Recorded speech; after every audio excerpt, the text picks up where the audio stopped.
We've heard great calls from the crew so far describing what they're seeing, all well trained by the science team here on the ground.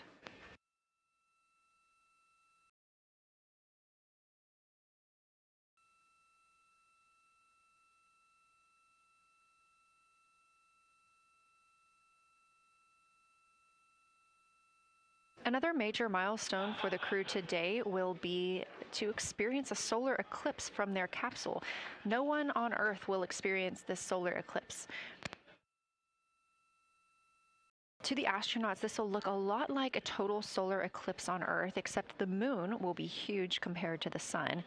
Whereas if you're standing on Earth and looking at a solar eclipse, the moon and the sun appear to be about the same size in the sky. As the moon begins to cover and then uncover the sun, the astronauts will see a partial solar eclipse, so that's before and after totality. And during that time frame, they will have to wear eclipse glasses so they can safely view this phase. They also intend to capture images of the sun's corona during the eclipse. This is a rare glimpse at the innermost corona that will only be captured by the astronauts' cameras. During the eclipse, we also look forward to the crew members describing what they will see, which includes unique light features like the shape and size of the corona and potentially even lunar dust. At the same time, Venus, Saturn, Mars, and Mercury will be near the sun, so they may be able to identify what part of the sky they're looking at. This can help train future Artemis astronauts on what part of the sky they're seeing, which is useful knowledge in challenging situations when they may need to rely on that information instead of instruments for navigation and orientation. That eclipse window will last about an hour, and it'll happen near the end of the day today, closer to 7:35 p.m. Central, 8:35 Eastern.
As you can see in this live view from Orion, the spacecraft is maneuvering around the moon, and the views of the moon have changed since we started our broadcast. The near side is now very far to the right side of your screen. This is the side that we can see from Earth. That darkened portion are ancient lava flows.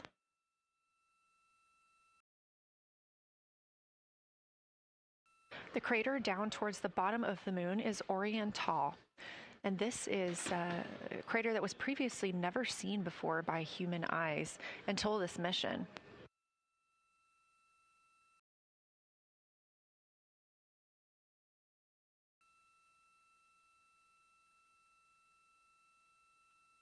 Everything to the left of Oriental is considered the far side, and this is what we typically do not see from Earth.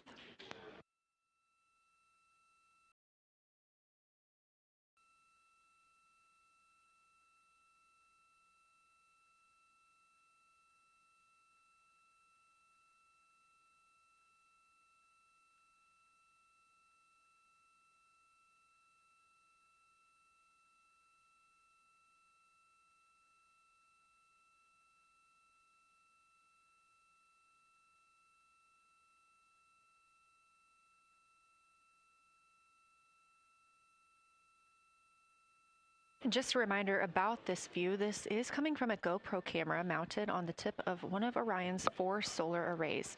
Each solar array has a camera mounted on it, and the bandwidth is limited due to we have a crew on board, and this is our first flight of crew aboard the Orion spacecraft. So having a crew means we have to have an environmental control and life support system. There's a lot of data around, a lot of data to bring down for the crew members to keep us up to date on everything happening aboard the spacecraft. So we have to share our bandwidth when it comes to imagery and data.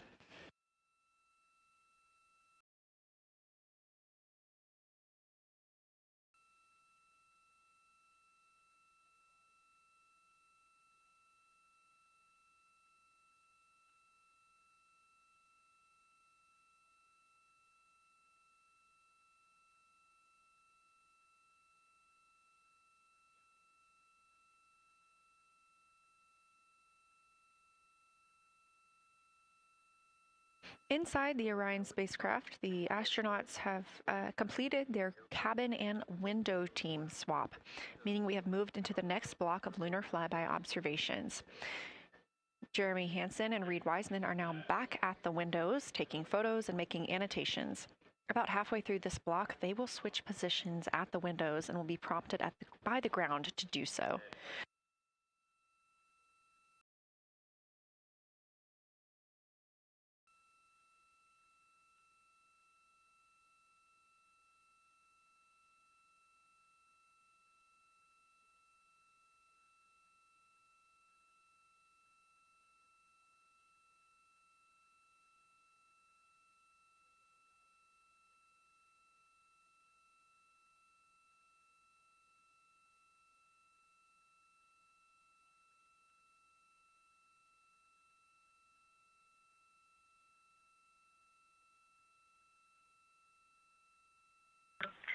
Houston integrity for SITREP. First of all, I'll just talk about the experience that I had during Victor and my observation time.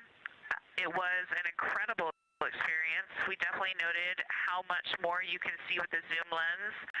Even though we have a great visible eye image, there's just a lot of texture that just pops right out at you when you can zoom in. So almost just using it like a telescope, the camera lens.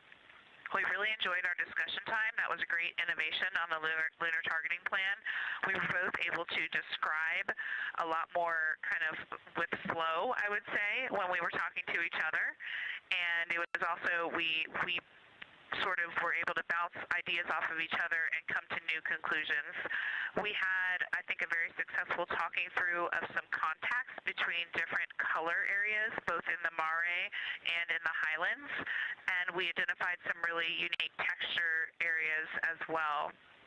At one point, towards the end of the images of my time in window 3, I just had an overwhelming sense of being moved by looking at the moon. It lasted just a second or two, and I actually couldn't even make it happen again. But something just drew me in suddenly to the lunar landscape, and it became real. And the truth is, the moon really is its own body in the universe. It's not just a poster in the sky that goes by. It is a real place.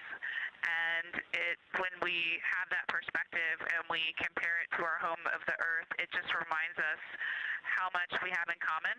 Everything we need, the Earth provides, and that in and of itself is somewhat of a miracle, and one that you can't truly know until you've had the perspective of the other. I'll switch into some logistics stuff. The Peltors, both their batteries stopped providing the active listening, but we have verified they are still recording, and so we are able to have discussion time and hear outside our recordings by just moving the ear cup off of the ear. Other than that, everything's working well technically, and we've been able to find all our targets, and we're having a really great time. Thanks, Christina. We copy those logistics for the Peltors, and also thanks for bringing us into the cabin with you with that description.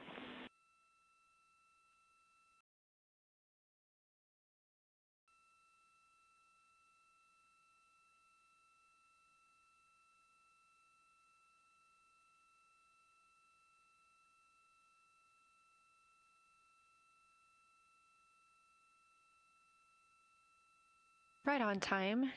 NASA astronaut Christina Cook, a mission specialist for Artemis 2, calling down a science sit rep, a situation report.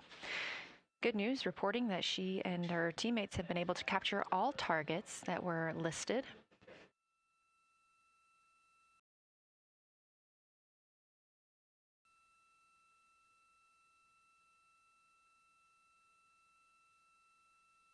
Christina also gave a vibrant description of just how it feels to be there and to see the moon up close and not just something passing in our night sky.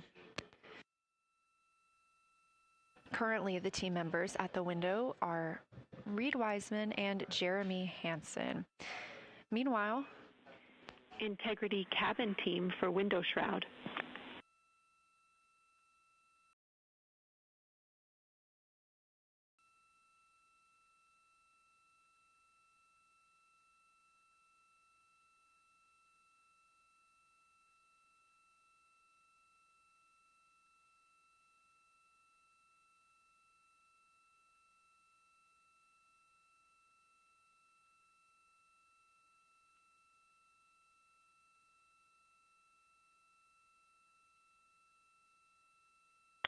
We're listening. Go ahead, Jenny.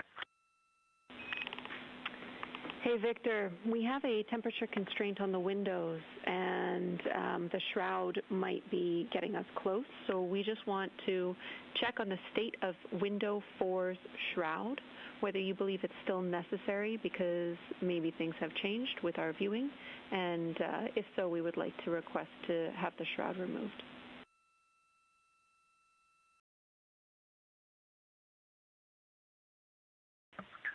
Houston, we believe it is necessary. We pulled it off just as a corner. It is very bright. It definitely would affect our night vision and maybe comfort.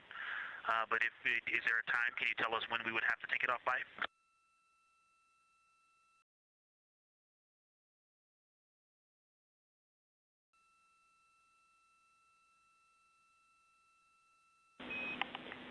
Unfortunately, since it's been on for a while, we are going to have to request that the shroud is removed, and we can recommend something that could block the light but just create a bit of distance between the window and whatever is covering it.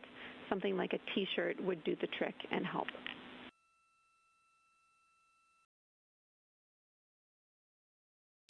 Okay, we're removing the shroud, and we'll make it work. Thanks.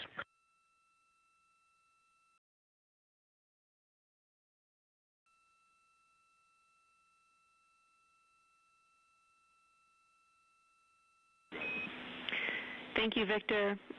We know it's pretty bright in there now with that window uncovered. We will also offer that airflow on the window would be helpful. So if you want, you can also retrieve the condensation hose, which should be friction fit onto one of the diffusers. And that on the window would also help.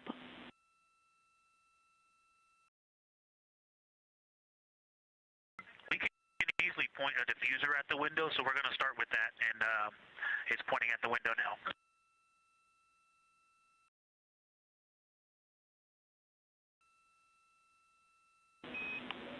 Okay, we'll take that, Victor. Thank you. Please keep us updated.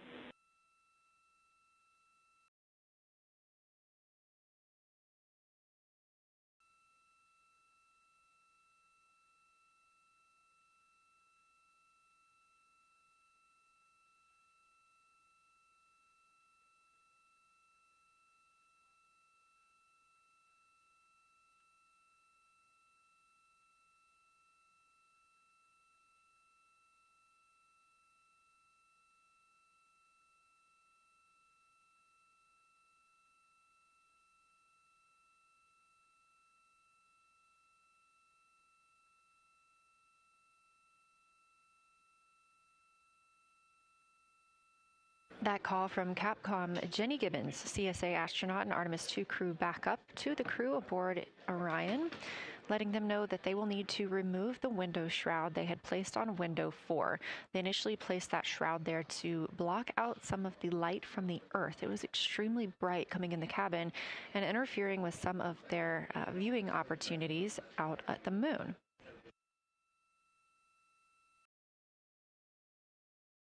This was a request from ground teams to ensure that they are protecting other systems, and the crew has been offered the opportunity to use something else to cover the window.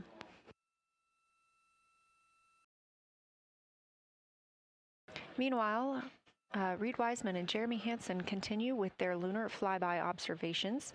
They have just looked at Glushko Crater. That's about when we heard that call down from Christina Cook with that description of everything she had been seeing during her observation period and what she was seeing at that time.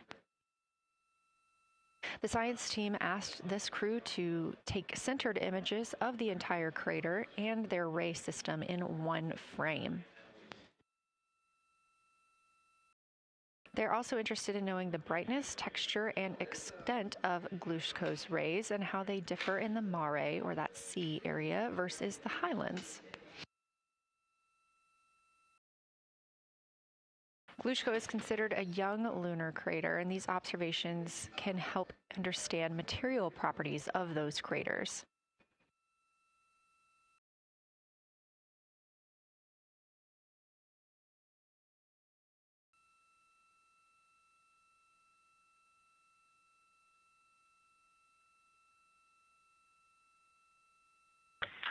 Science, integrity.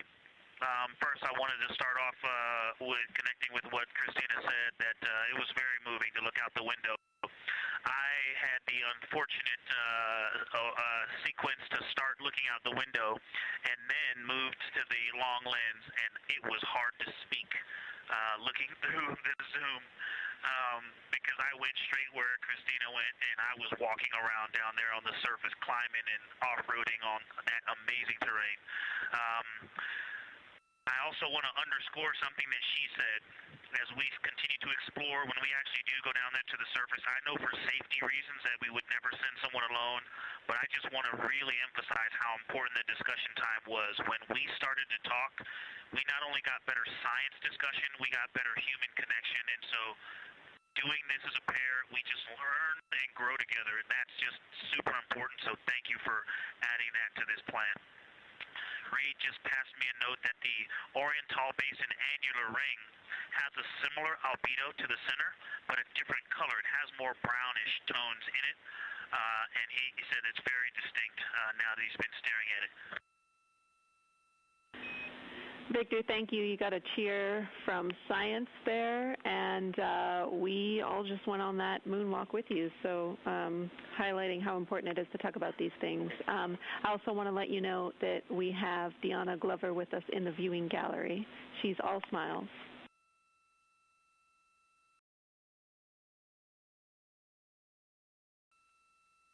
Well, you just got a bunch of cheers up here. Hey, babe. I love you from the moon. We love that we got a hey babe too, and we also have one of your lovely daughters here watching you guys work.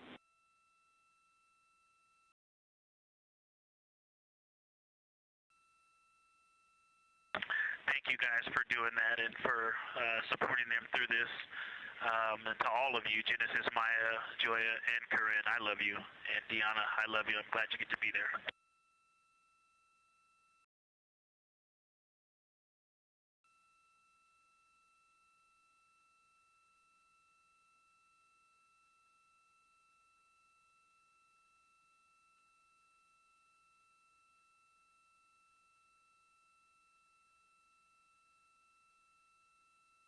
We've had some really sweet words from the crew members aboard Orion today, as their families have been able to filter in and out of the viewing room here at Artemis Mission Control at Johnson Space Center in Houston.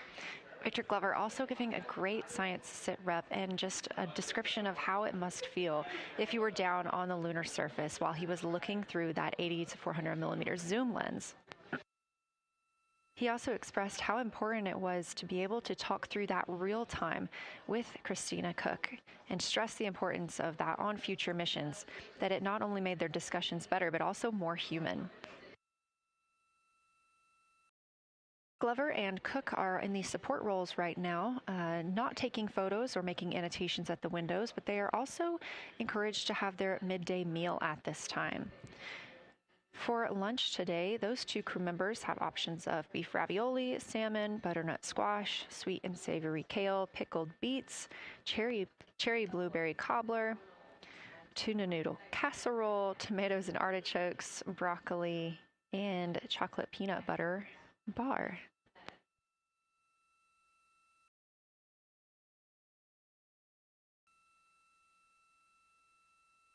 Once Glover and Cook return to the window portion of their flyby today, Reed Wiseman and Jeremy Hansen will get into their midday meal.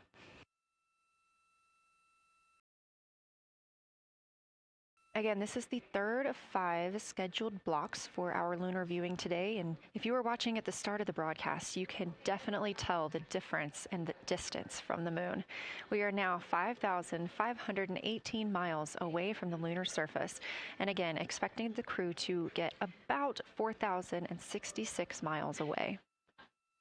They are currently 252,050 miles away from Earth, and every mile is a new record, having surpassed the Apollo 13 milestone for furthest distance earlier today.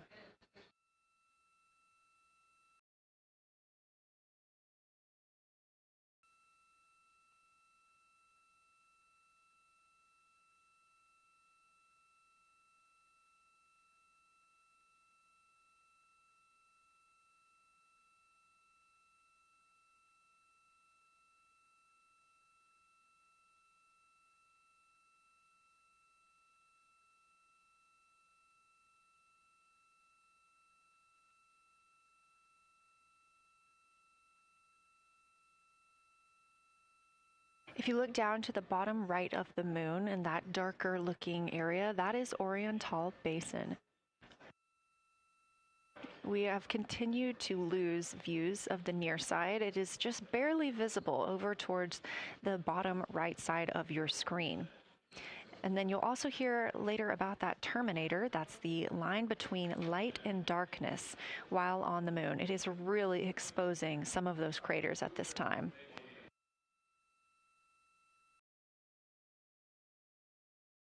A couple of the other features in view right now are Hertzsprung Basin and Vavilov Crater. Hertzsprung Basin is nearer to the center of the moon, closer to that terminator line right now, and Vavilov Crater is just on the outskirts of it, closer again to the terminator.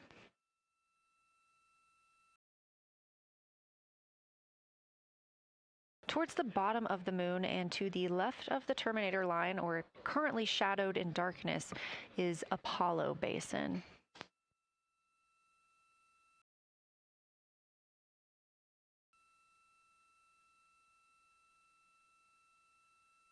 Science from integrity.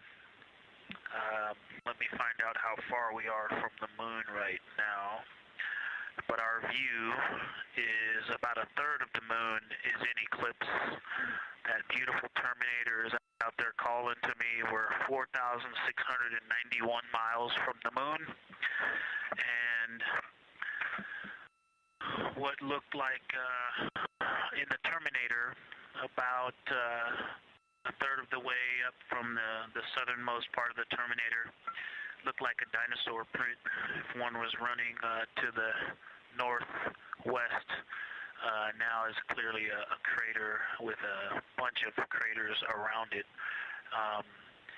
And that terminator, I can only see about half of it. I'm looking through the docking hatch window right now because we have the Z9 in window 1.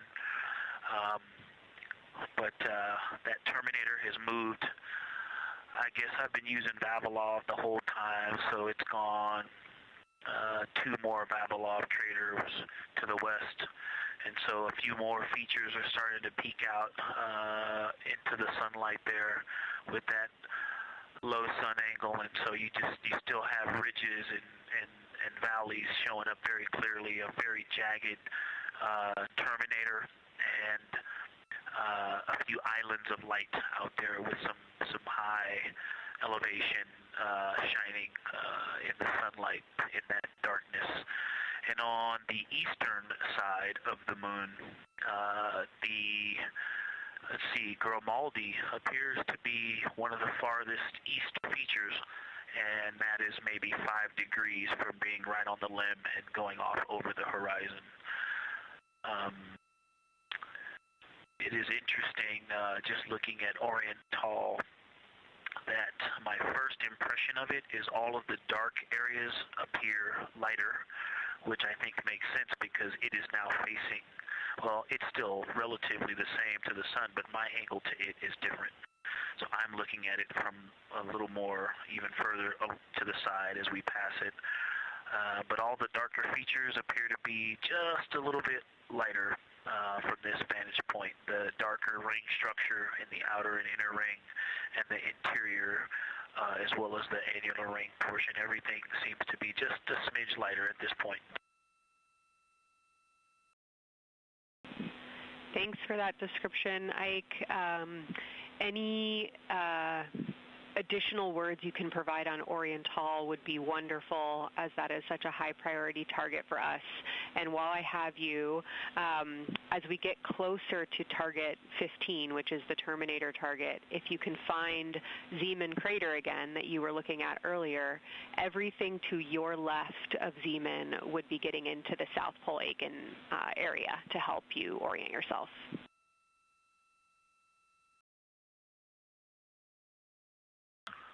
Zeeman is a great waypoint out there. I definitely see it.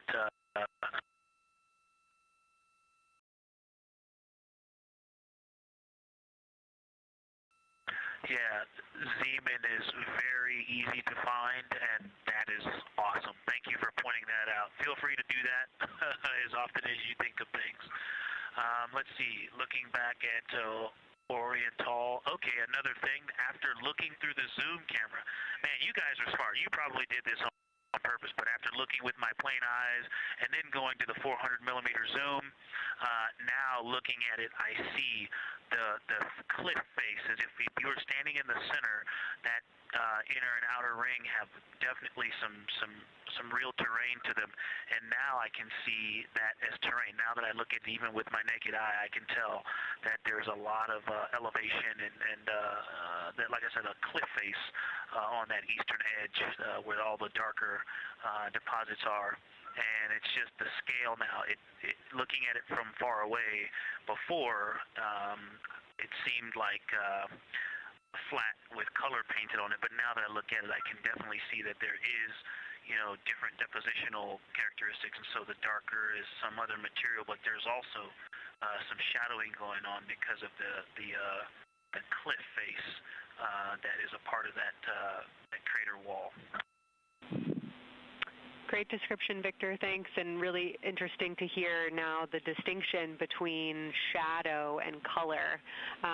Before I let you go back to other observations, you mentioned that Reed saw a browner hue to the annular ring than the rest of Oriental. Are you seeing that from your vantage point?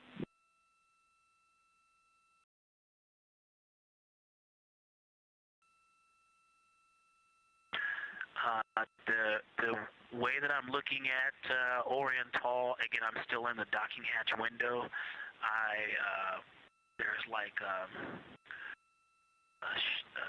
thermocouple right here in the center of the window, and it is the orange Kapton tape color, and so it is unfortunately it's like trying to look at stars, next to a metropolis. I think it's drowning out any color that I could pick up from the moon. I am not able to see that color, but I have not looked at it through one of the forward face, from one of the windows 1 through 4. I think when I get away from this Kapton tape strip that I would be able to see the variation that Reed's talking about.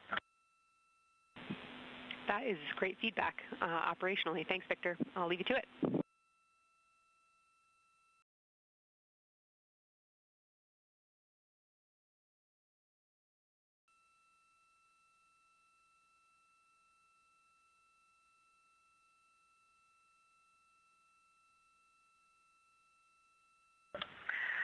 Science integrity with a question from the window team.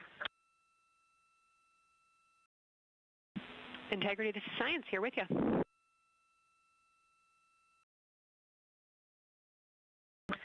Yes, they have a question to help inform a theory that they're sort of tossing back and forth. What is older, the Mare seas of the near side or Oriental?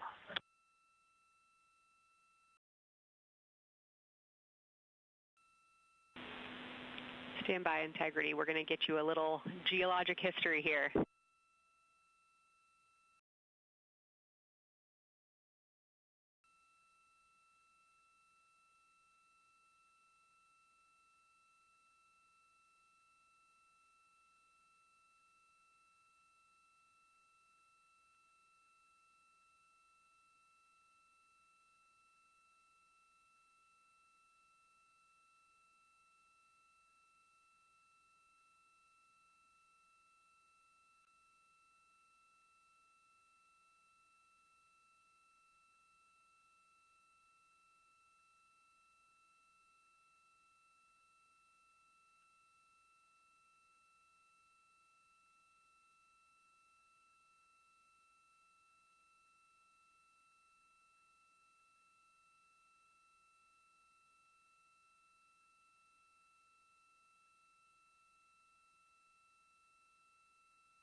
Integrity Science back with you for some lunar volcanism when you're ready.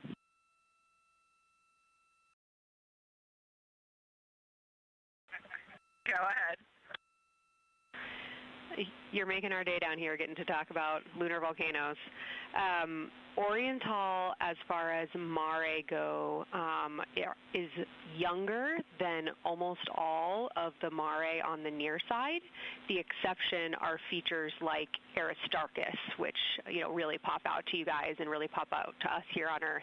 That is younger, but other than that, Oriental is pretty young as far as Mare go.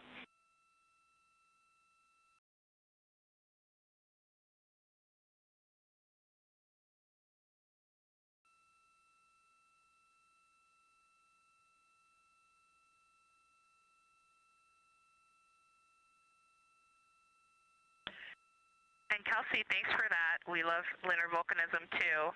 How about when the actual crater was formed?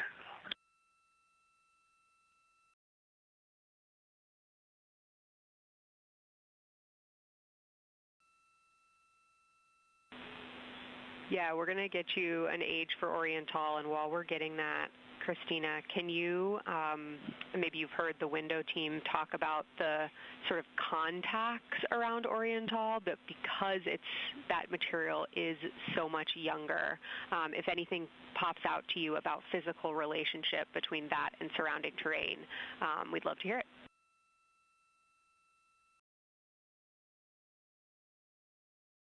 Yeah, definitely. They are discussing a contact relationship that could explain some of the color that they're seeing in certain areas. And so it was really about the ejecta of the creation of the basin and understanding the superposition of its ejecta and Mare on the near side or other features. So thank you. We'll take the insight when you have it.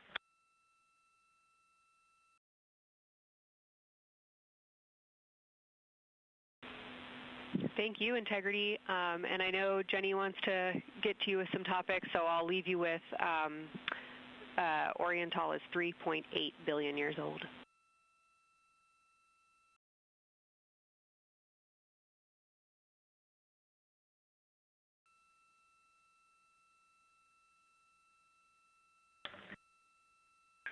Copy that. So that's on the older side. The actual basin is very old. Correct, as is the case with a lot of Mare. Typically the big basin formed, and then the volcanic eruption was able to punch through the crust where it was weakened by that basin formation.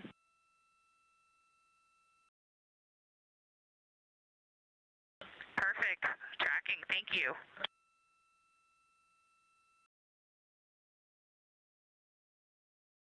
NASA astronaut Christina Cook calling down some questions to the science team on console. The voice you're hearing with those answers is Dr. Kelsey Young. She is joined by Trevor Graff on console today.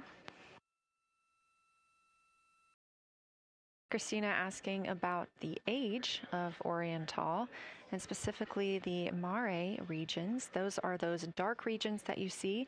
They are paved or filled by volcanic deposits.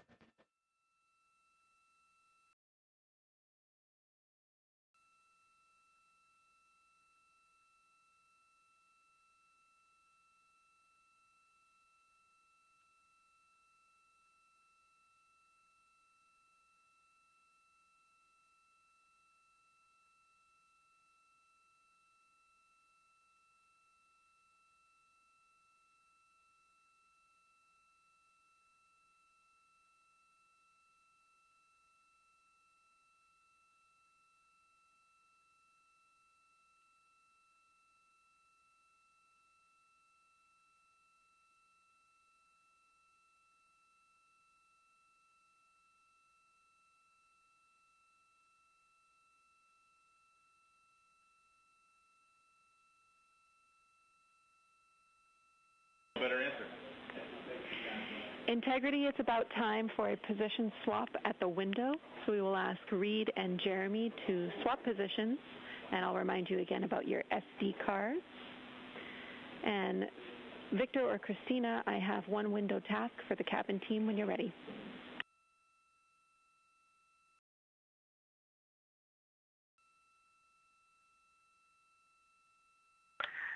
They are swapping, and I'm ready. All right, Tina, we found a way that we can reinstall the shroud on the window. We understand it's pretty darn bright compared to everything that you're looking at. So in order to reinstall it, we will ask that you retrieve the condensation hose and you install it on a friction fit on the cabin air outlet port. That's right by one of your diffusers. You're going to point that little condensation hose such that the air is flowing over the window pane. Let me know when you're ready for the stowage location.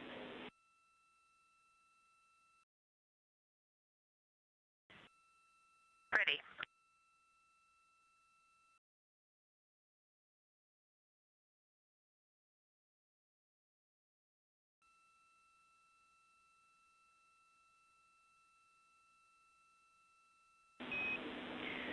Christina, the hose is in locker A1.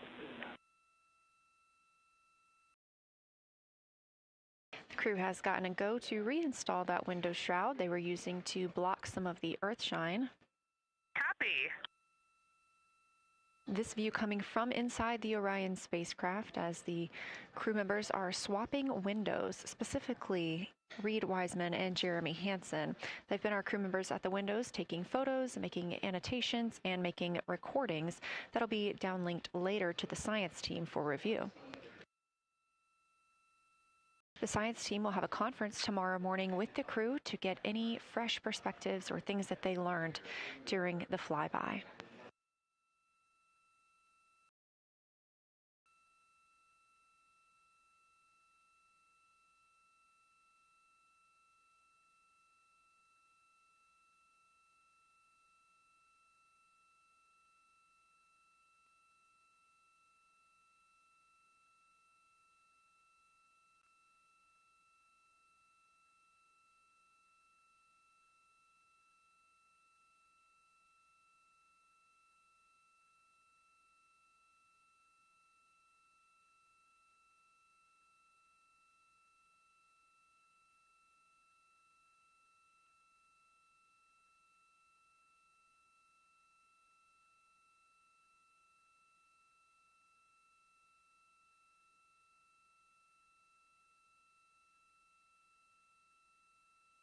Again, we are now in the third of 5 observation blocks for the crew scheduled for today.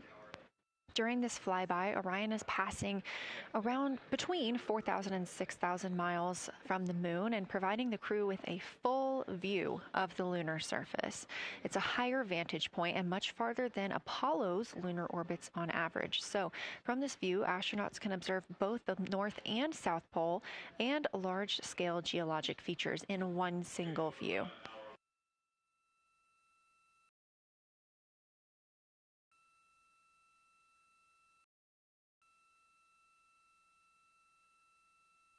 We are now just under an hour until Orion passes behind the moon, and we lose communication with the crew. They will be out of reach with any of our deep space network antennas.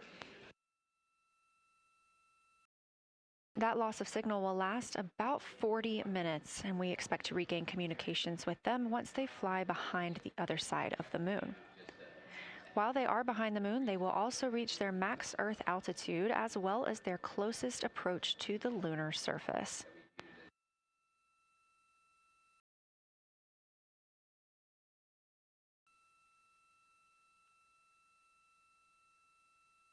The view you have right now is a live stream from a camera on Orion's solar arrays. You are looking at a live view of the moon, and 4 people are inside that spacecraft taking pictures of it, telling us everything that they are seeing. The first humans to do so in over 50 years. They'll be sending those pictures down for all of us to enjoy, and of course, especially the science team, who are very excited for what they are learning today.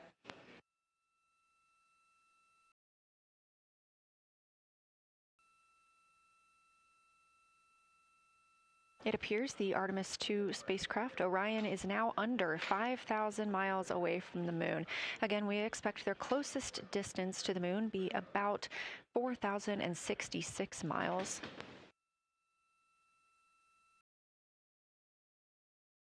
That is an estimate at this point, and we will make sure to share that closest approach distance once we receive it.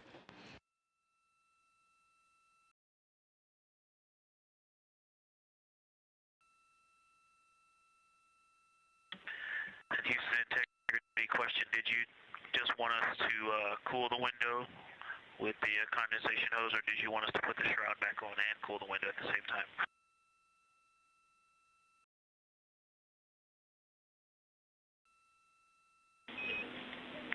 Victor, we definitely want you to cool down the window with the condensation hose. It's crew preference whether you put the shroud back on. The hose will allow you to do that if it helps with your lunar flyby.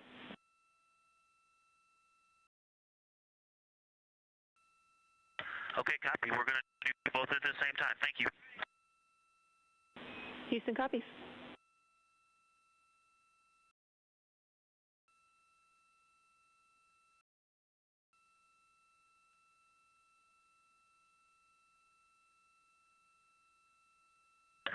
Houston, thank you for that suggestion. The cabin is darkened again, and that makes a big difference for the imagery. And for science, we are now seeing a half moon.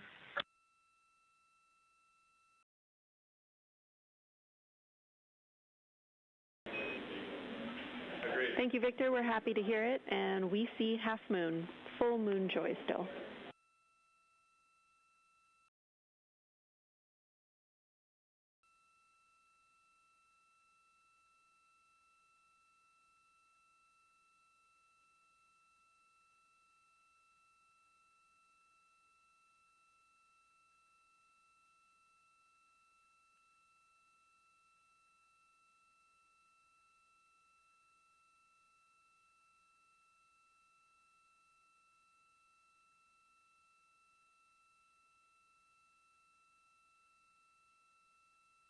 Crew reporting from Orion that they are seeing half the moon, which is about what it looks like here from this view from the spacecraft. However, what has become a little bit of a catchphrase for this mission, everyone is reporting full moon joy.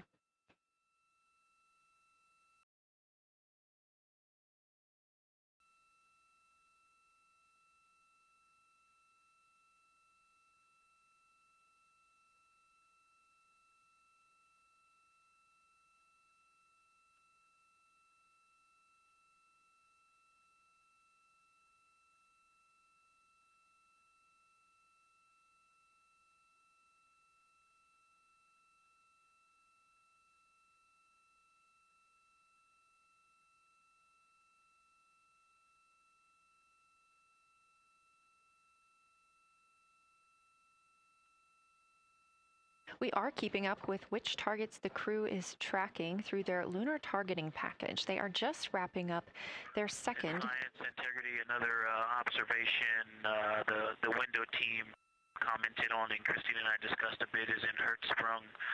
The solid and intact crater is very smooth. If it were a dirt road, it's very hard packed, and then you go outside of it, and that outer crater, that's the one that is older.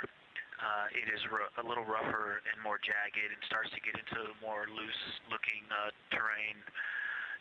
And the smooth interior also causes the craters that are inside of the larger crater, the smaller craters, to have really sharp edges, sharp, distinct edges. And just a general comment on that area, Hertzsprung, that whole area, the average albedo there is darker. That is, I would say, 3. And the average albedo around Oriental and between Oriental and Ohm, excluding the wedge, the darker wedge, is more on the 6-7. And that they also seem to be different texturally. Christina described it earlier around Hertzsprung, and then from Hertzsprung toward Oriental, there appears to be a frozen, a rippling pond, but frozen, or like choppy waves when it's windy out, choppy water, and then it freezes instantly. That's the texture. If you walk down there barefoot, it looks like it would be hard on your feet, like lava. After it's cooled, it would be pokey. Except for right there in the center of Hertzsprung, it looks paved, like a paved road, nice and smooth.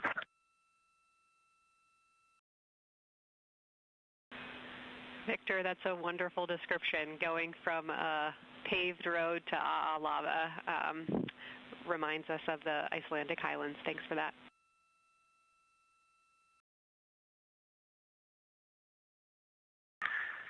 And science, another in the interior of the very intact, the interior of the intact crater at Hertzsprung is albedo variation. I think I heard one of the window crew maybe say color variation, but definitely albedo variation. There's lighter patches and slightly darker patches.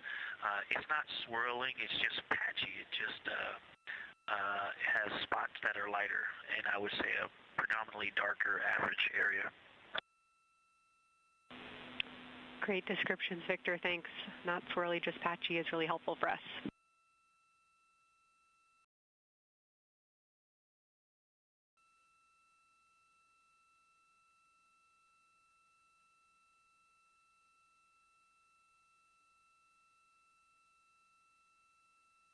Really great descriptions coming from Science, the window team is hitting all the targets. They are on plan and starting the discussion of the Terminator.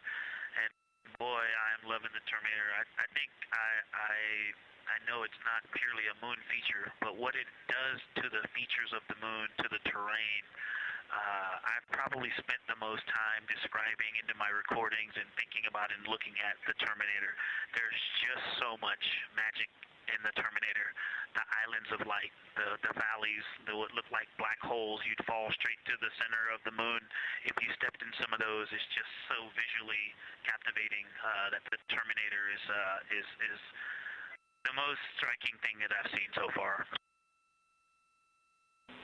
We've been loving your evocative descriptions, Victor. You really are bringing us along with you, and we're following along with visualizations that pale in comparison to your descriptions. Thanks.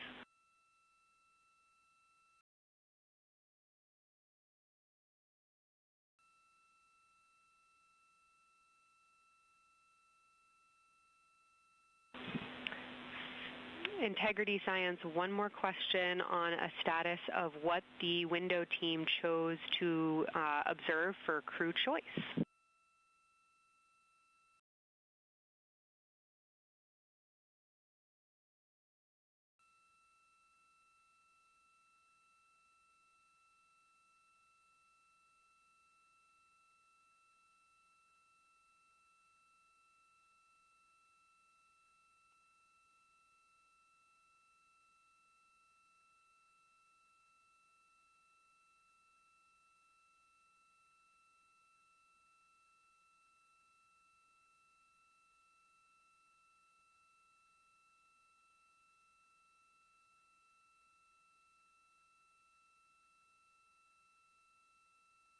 Window 2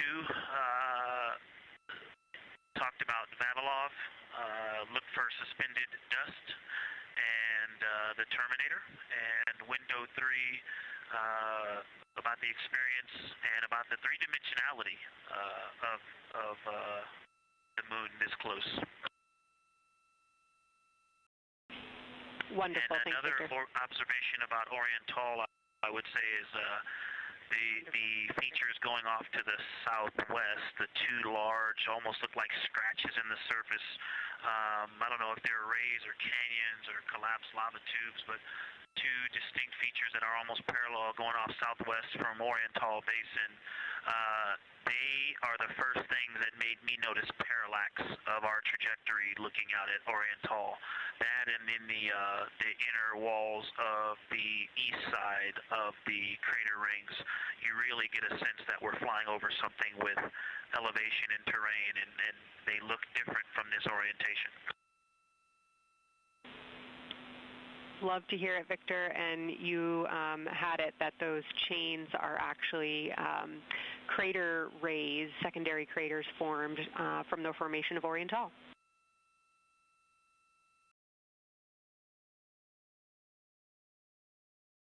Yeah, speaking of crater rays, the crater rays that are going off to the northwest,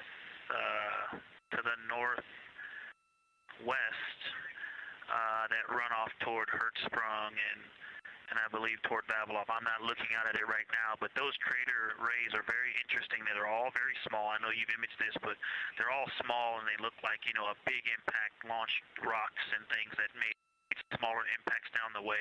But something very interesting, and again, you can see this in imagery, but some of them are parallel, and then some of them converge toward the center of Oriental. And then I think I even saw some that maybe diverge, which not diverge, but that are convergent, which indicate multiple large impacts that created a lot of secondary impact crater rays. Fantastic, Victor. And I'll note that we can infer that you're looking down at your freshly named Integrity crater, which is near the end of one of those beautiful crater rays from Oriental. Thanks for the description.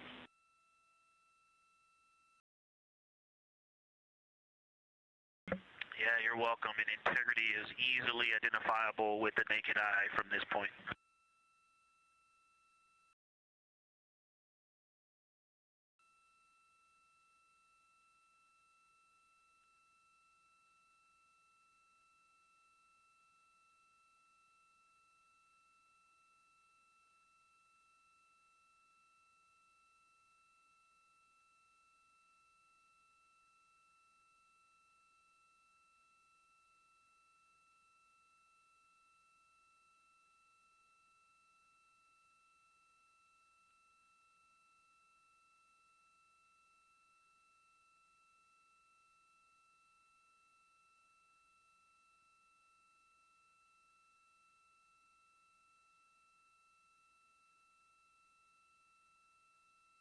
We've been hearing some great situation reports from Victor Glover, the pilot of the Artemis 2 mission, calling down to the science team, letting them know what he is seeing. And one of those things is Hertzsprung Basin. If you look just to the right of the Terminator, that is the difference between light and darkness on the moon. You can see what he's describing when he says Hertzsprung Basin and how it looks a little bit paved in the middle there. It's almost in the very center of the moon in this view, coming from the Orion spacecraft and a camera mounted on its solar array.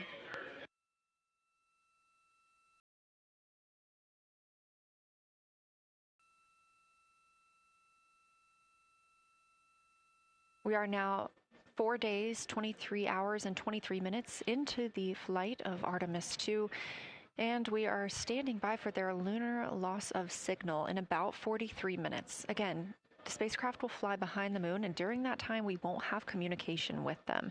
They will be out of reach of our deep space network. However, we will regain communication with them approximately 40 minutes later when they come around the other side of the moon.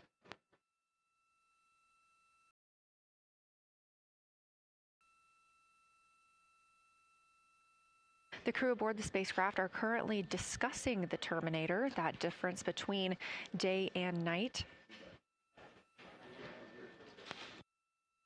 The science team is interested in learning about the topography and the color of the lunar surface, and it's already been very interesting to hear that they have seen colors like greens and browns while looking at the moon. Some of the questions that they are hoping the crew will discuss are how do the quantities and sizes of craters and mountains vary along the terminator, and they are looking for the crew to describe the topography of features along or near the terminator. They're also looking for more information on any color or tone variations, and they're hoping that the crew will take images to illustrate their findings. Glover reported earlier that the crew has missed none of their targets when they are photographing at the window. We aren't hearing the conversations that the crew is having right now, but these are being recorded to their personal computer devices, PCDs, and those will be sent down to the science team. The science team will have a conference with the crew tomorrow morning to discuss their findings and experience when looking at the moon today.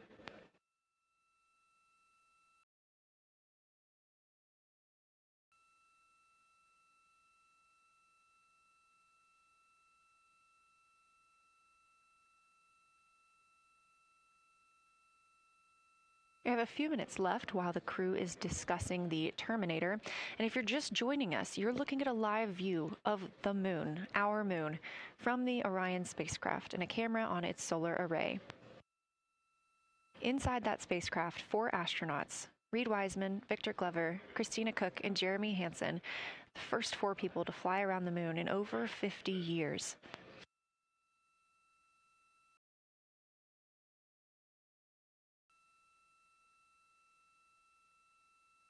This is our lunar flyby day, and the crew has already surpassed one record today.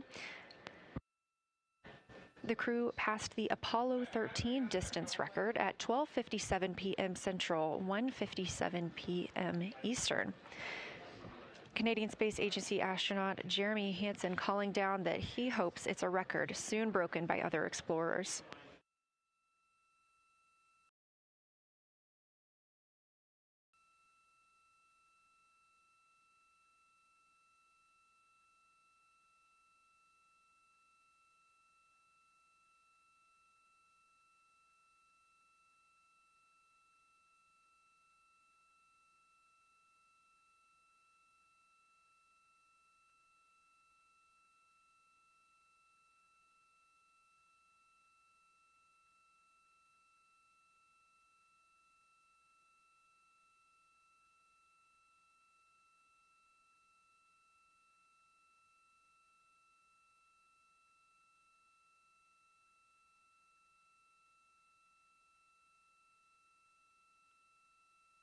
We are live in Artemis Mission Control in Houston, Texas, monitoring the flight of Artemis 2. All of the flight controllers here, each monitoring a different system aboard the Orion spacecraft. Integrity Houston, we are ready for our cabin and window teams to swap again. We have a 15-minute handover time here, and I have a couple of items I want to read up to you. They'll require you to write something down on your knee boards, so let me know when you're ready.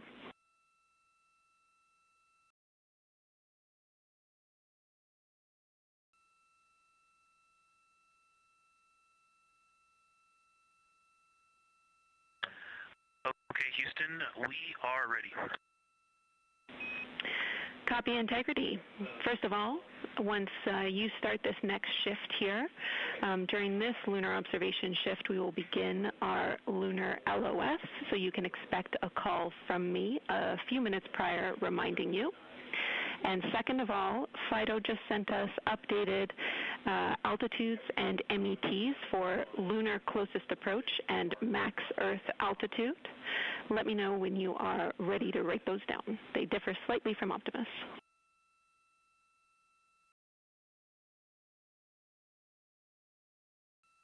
Thanks, Jenny. We are ready to copy. Lunar closest approach will be at MET 5 days, 0 hours, 25 minutes, 34 seconds, and the altitude will be 4,067 statute miles. Maximum Earth altitude will be at MET 5 days, 0 hours, 27 minutes, 39 seconds with an altitude of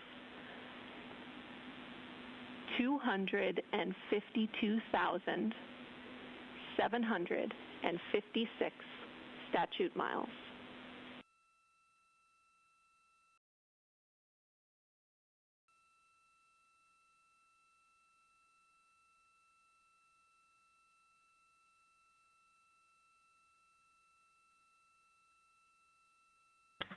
The crew really wants to ask for that in kilometers and in parsecs, but thank you for those. That is great. Thanks for that update. I'll send Fido to work, and I appreciate the metric. Other than that, I have no new vehicle statuses to pass to you. Enjoy your handover time, and we're looking forward to picking back up with you shortly.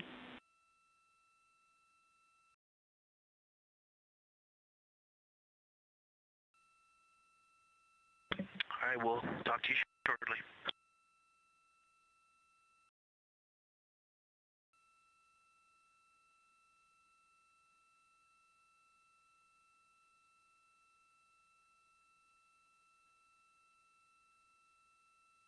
Those words called from Capcom Jenny Gibbons, CSA astronaut and Artemis II backup crew member, to the crew working aboard the Orion spacecraft.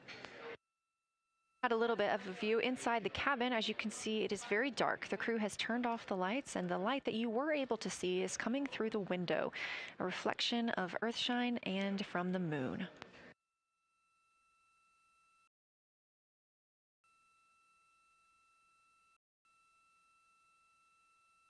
The crew is moving into their next observation block, meaning they are taking time to switch cabin and window teams. We've had Reed Wiseman and Jeremy Hansen at the windows taking pictures and making annotations and recording some audio files that will be downlinked later to the science team. Meanwhile, Victor Glover and Christina Cook were in the background serving as support. They were also timelined to enjoy a little bit of their midday meal. Now that we are swapping positions, the support team becomes Reed Wiseman and Jeremy Hansen. They will be in the background helping with SD card swaps, as well as providing those situational reports to the science team. Victor Glover and Christina Cook will be the astronauts at the window, photographing and speaking into those PCDs, portable computing devices, about what they're seeing on the moon. As you heard Capcom Jenny Gibbons call to the crew, this block is also when we will lose communications with the crew.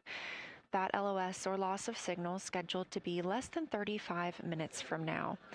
We anticipate to be out of signal with them for about 40 minutes, and will regain that communication once they've flown around the other side of the moon.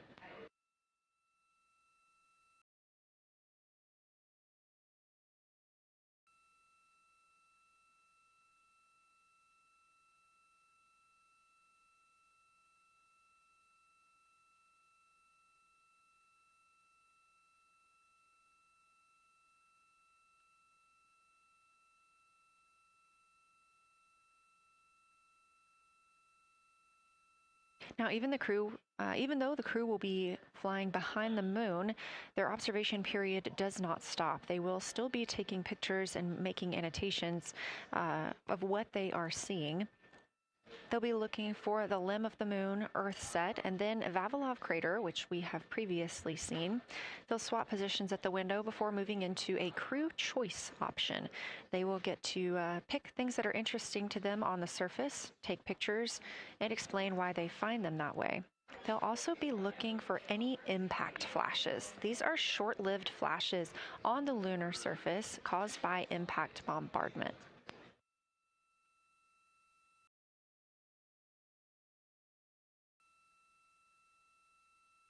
Just before Earthrise, the crew will be looking for lofted lunar dust.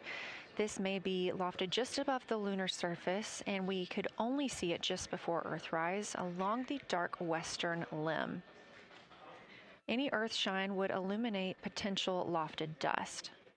But once the crew is all the way around the Earth, the brightness of the Earth will wash out any of that dust they might be able to see.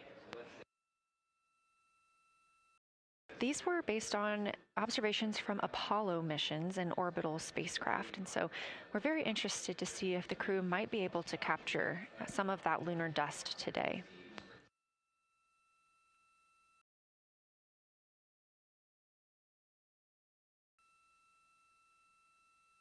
Following that lofted lunar dust target, the next will be Earthrise. We will regain communications with the crew shortly after Earthrise.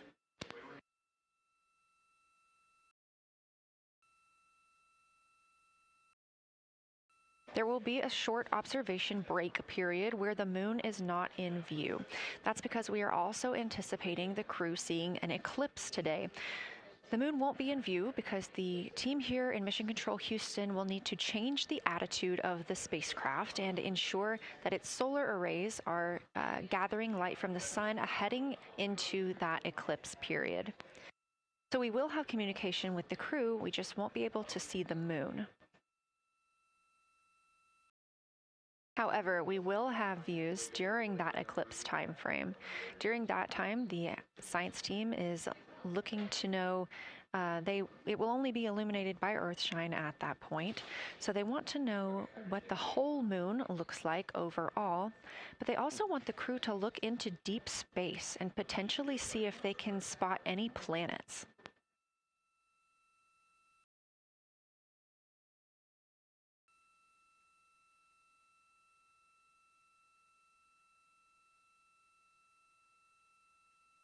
Once the eclipse is over, the lunar flyby period will have ended. We are live through the whole thing, and even once flyby is over today, we remain live 24/7 on NASA's YouTube.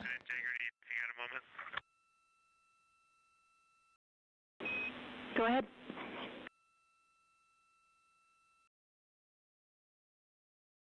I don't know if Catherine and Devin are still there, but if they are, just wanted to just let them know how much fun we're having out here.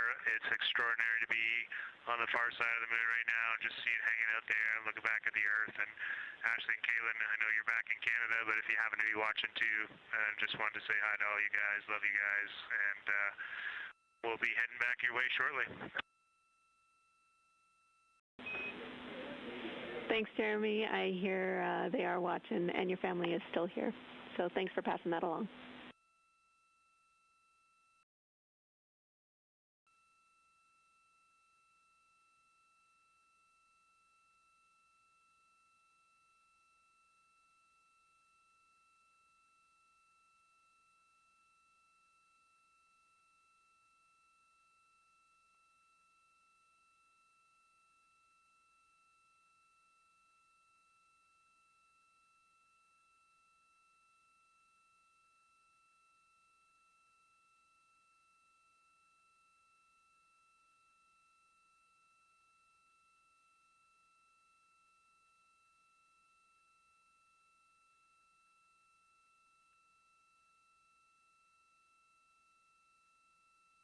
This view inside the Orion spacecraft, and it's a little hard to make out, but on the left there, that is Jeremy Hansen just calling down some well wishes to his family, joining us in the viewing room and watching online.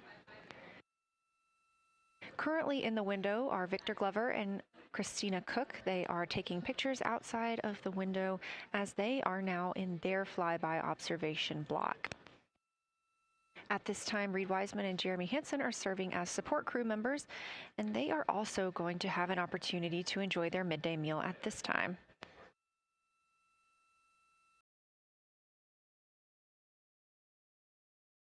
On the lunch menu today for Reed Wiseman and Jeremy Hansen, we have vegetarian chili, salmon croquettes, chicken with peanut sauce, sweet and savory kale, pickled beets, chocolate pudding, barbecued beef brisket, spaghetti and meat sauce, Italian vegetables, butternut squash, candy-coated chocolates, and maybe even a little bit of coffee.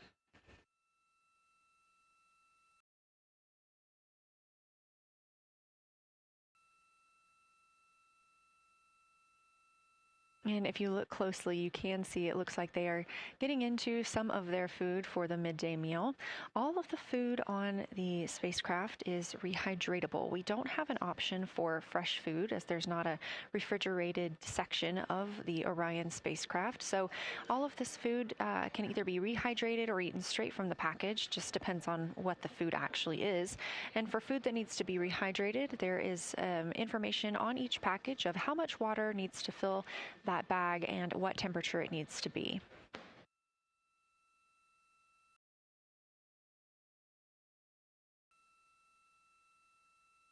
We are now 4 days, 23 hours, and 39 minutes, 40 minutes actually, into the flight of Artemis 2, the spacecraft now under 4,500 miles from the moon.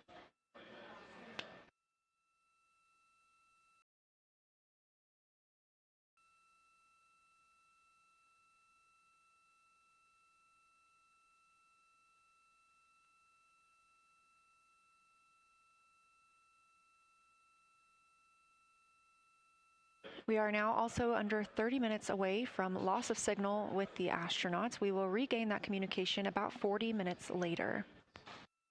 They will still be photographing the moon and documenting what they're seeing while they're behind the moon.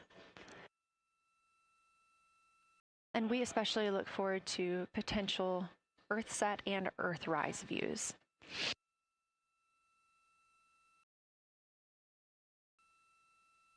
As you can see on the left side of your screen, we are streaming this solar array camera view throughout the flyby. And the science team also plans to capture an occasional still photo with the solar array intermittently, perhaps one every 8 to 10 minutes. Still photos represent the highest resolution imagery from those GoPro cameras.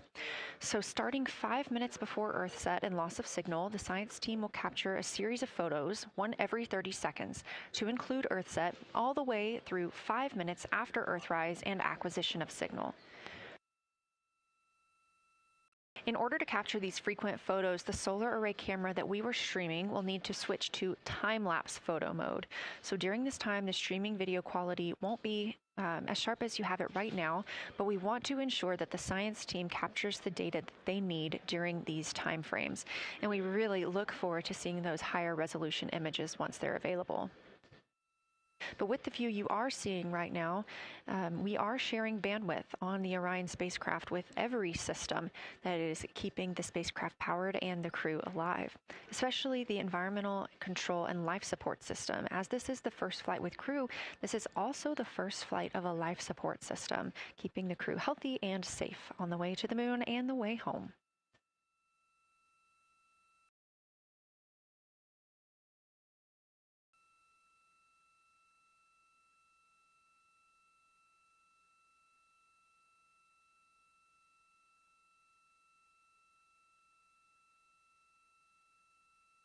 On the timeline, we're getting towards the end of the cabin and window team swap period, but it looks like our astronauts, Victor Glover and Christina Cook, are already photographing the moon outside of those windows.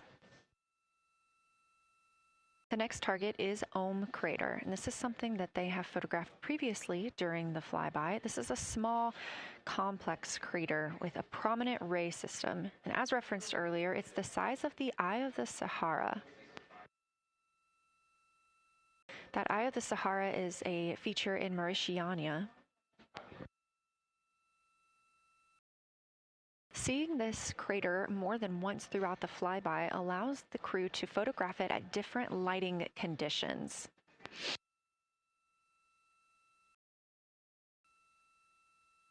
Those different lighting conditions help expose different portions of the target and can help the science team learn a little bit more about how it formed and what it is today.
Again, this view inside the spacecraft as the crew continues photographing the moon outside their windows. They have turned the lights off to allow them to better get photos of the moon, preventing any reflections from coming in from the spacecraft.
We expect the crew to be targeting Ohm Crater for another 6 minutes or so before they move into a discussion of the limb. Now, the science team has asked for a science sit rep or a situation report during that time, so we hope to hear calls from the crew on what they are observing.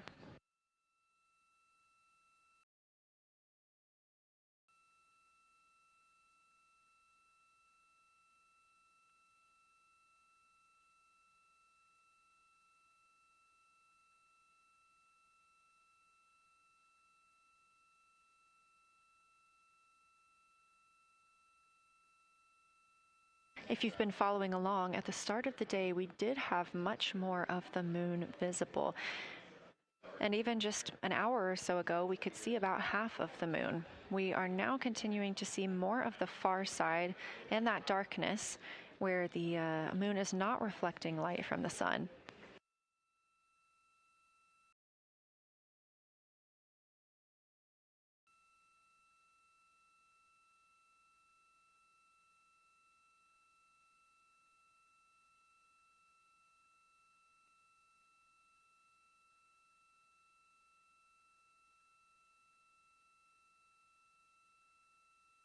Earlier, we were also able to see some of those darker portions, that old lava flow that we often see on the near side of the moon and that we can all see from Earth. That has mostly gone away. We are now just seeing very little of Oriental. That's down to the bottom right of the moon. You can see just a small dark portion near the limb.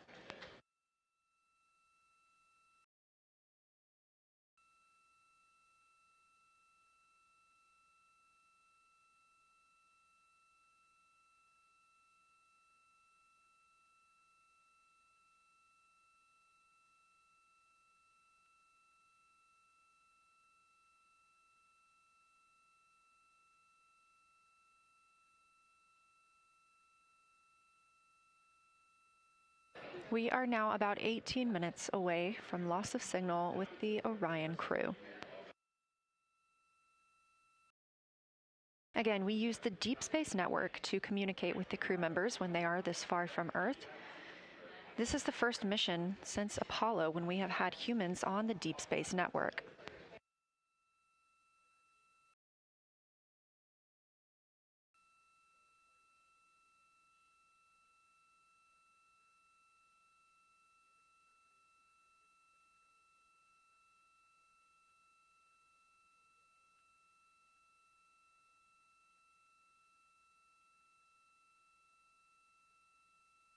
As you recently heard Capcom Jenny Gibbons call to the crew, We expect their closest approach to the moon to be at MET, or mission elapsed time, of 5 days, 25 minutes, and 34 seconds.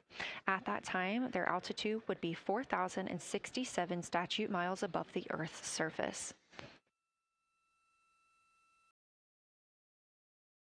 Just over 2 minutes later, they will reach their maximum distance from Earth at mission elapsed time 5 minutes, 5 days, 27 minutes, and 39 seconds. The altitude at that time would be 252,756 statute miles. These are our latest numbers, and we'll make sure to verify and confirm those once those milestones have been achieved. Obviously, we will be without communication to the spacecraft at that time, so once we regain communication, we will make sure to find out those numbers and report those to you.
Checking in on the lunar targeting package, the crew is now in their discussion of the limb, seeing the limb of the moon, that illuminated part. Currently at the windows taking photos and making annotations are Victor Glover and Christina Cook. And we are expecting loss of signal in about 13 minutes. We will regain that signal with the crew about 40 minutes later.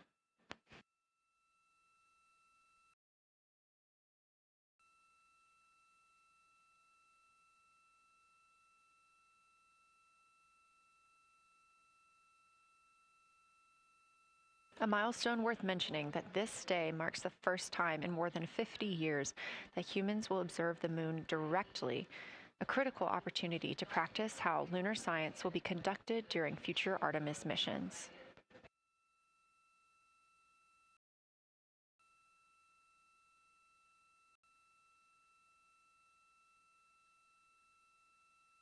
I've continued to reference the lunar targeting package throughout this broadcast, which is the primary tool guiding the crew observations, and that consists of two key components.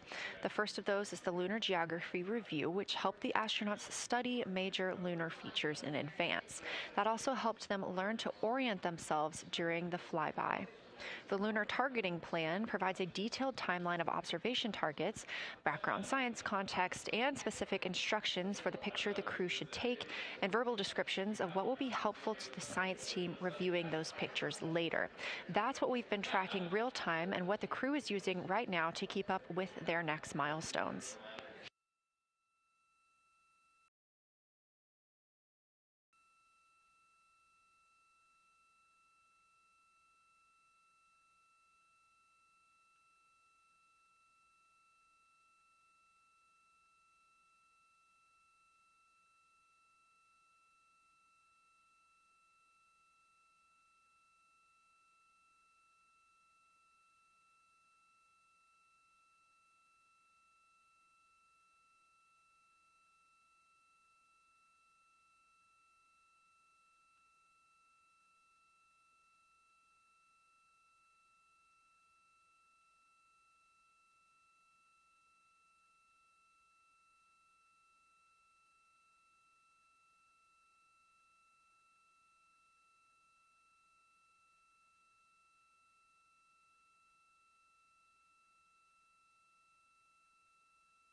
Integrity Houston, 10 minutes till the LOS. We'll take a snappy sit rep from the cabin if you have one.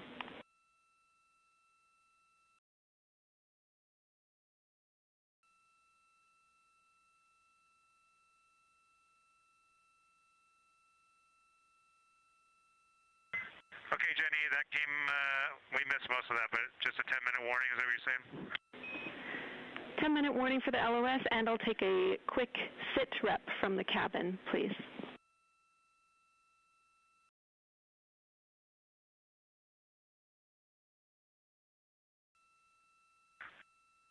All right, cabin is still full of excitement. We've got Christina in window 2, Ike in Victor in window 3. Reed's actually been trying to get some images out of the docking tunnel. We can see the Earth and the Moon and part of the Moon out of the docking tunnel, which is pretty good. And I'm just grabbing some footage right now with our interior cameras.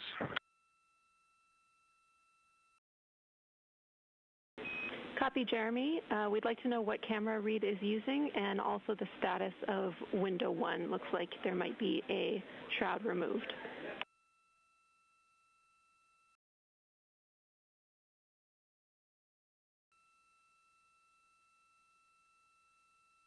Okay. Reed was using the Z9, and the T-shirt shroud is still on window 1, but we took the camera out of it, so maybe that's what you're noticing. But when I looked in there, I saw a lot of sunlight reflecting around. Copy. That makes a lot of sense to us, Jeremy. I want to remind you, coming up on this LOS, that we'll take sit reps in the blind, and as more and more of the moon is in darkness, we will take any report you have on impact flashes.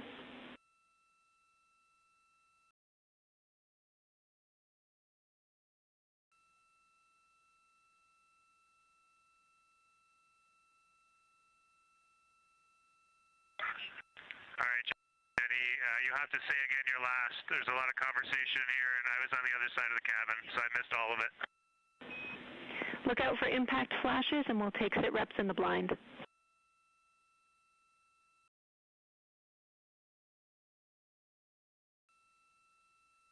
Okay, impact flashes, sit reps in the blind. We got it.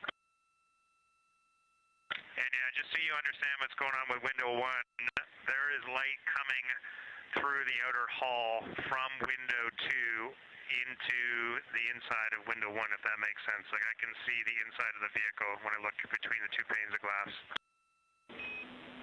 Copy.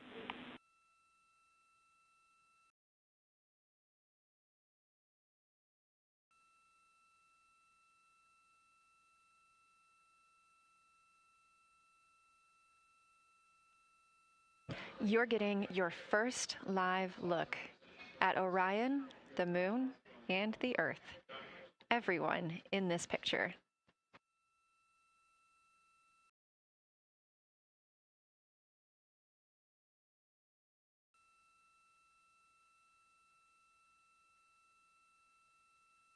This is a live view from the Orion spacecraft.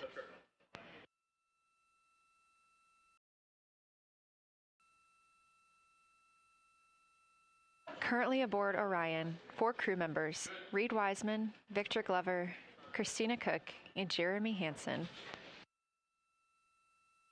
And on the Earth, all of us, all of humanity. You can see the moon is starting to get a little bit dimmer as the astronauts are going to pass behind it. Now 6 minutes and 26 seconds away from that loss of signal. Again, we will be out of communication with them for about 40 minutes until they come around the other side of the moon and we can re-establish contact.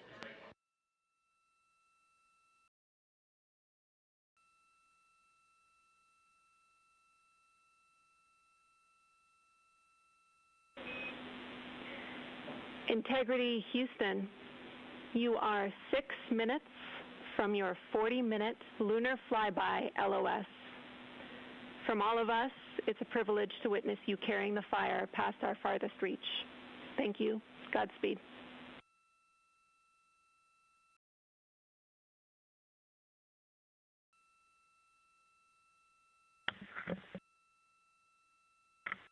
Thank you for that, Jenny.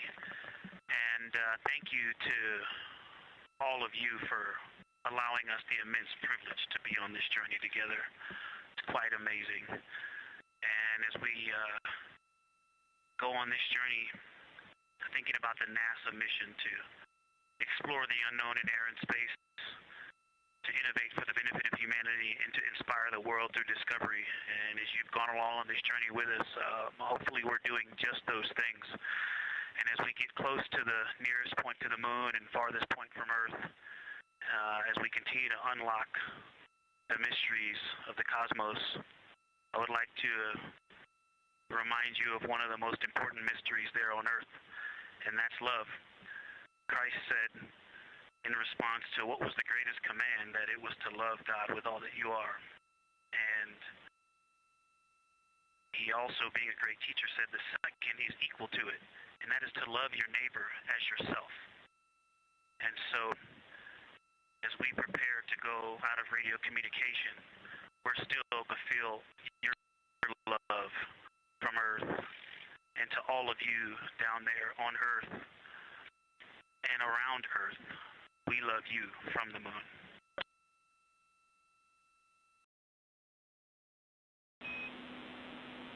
Houston copies.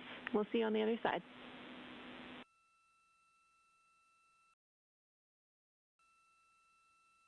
We will see you on the other side.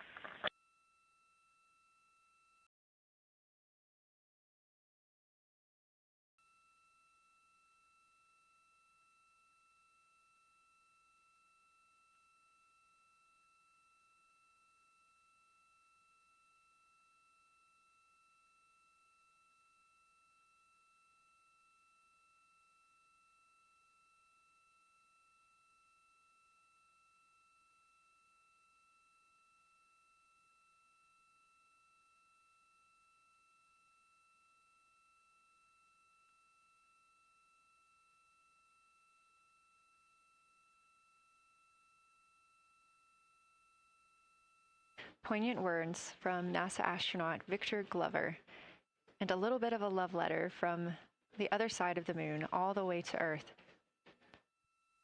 Glover touching on the teachings of Jesus, including to love your neighbor as yourself. We are now less than 3 minutes away from loss of signal with the Orion astronauts. The Artemis 2 crew will be out of signal for about 40 minutes as they are on the other side of the moon, continuing their work photographing the lunar surface, and they will reemerge, and we will also get this view on the other side.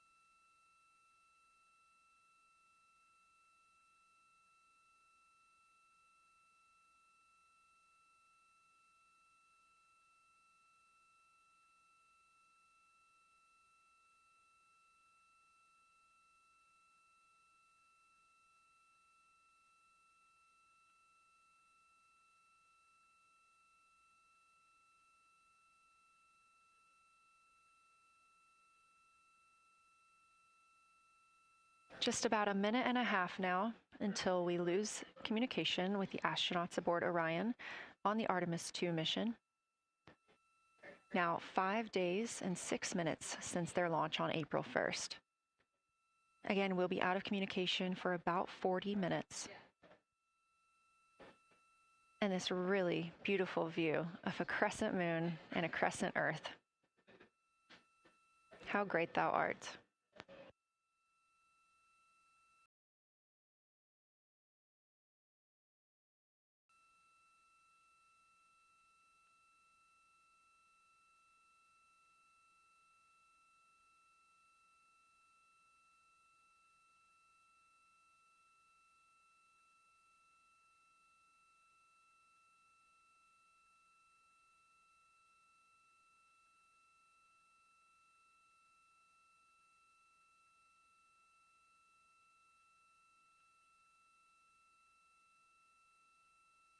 "30 seconds now until we expect loss of signal.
And we have confirmation of loss of signal of the Orion spacecraft as it flies behind the moon. We expect to regain communications with them in another approximately 40 minutes. This was expected as their spacecraft is now out of direct line of sight with Earth and behind the moon. And this is a poignant moment as it's the first time in over 50 years that we have humans completely unreachable by anyone else on Earth. No matter how distant or secluded, we could reach anyone living on Earth, but while the crew flies behind the moon, it's simply impossible to make contact with them. This is a live view inside the Science Evaluation Room here at Johnson Space Center and just down the hall from Mission Control. This team has been monitoring the flyby all day as the team has continued capturing targets on the lunar surface.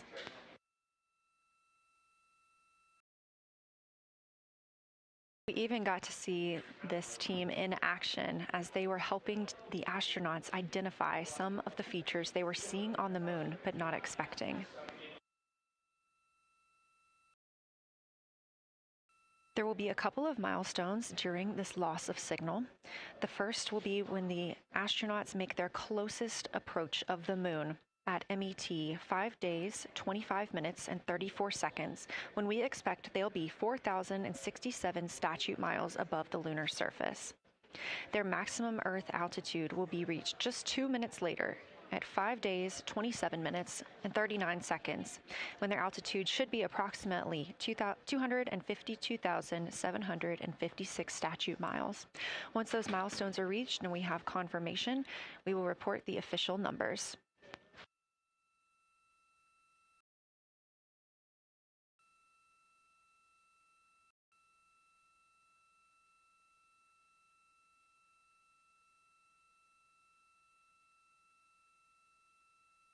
Throughout the Artemis 2 mission, astronaut voice, images, video, and vital mission data must traverse thousands of miles, carried on signals from NASA's powerful communications systems, the Near Space Network and the Deep Space Network. Let's learn a little bit more.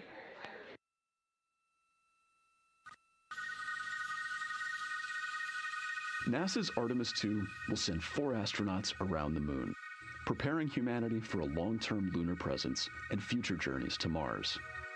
Enabling communication and navigation for this test flight are NASA's Near Space Network and Deep Space Network.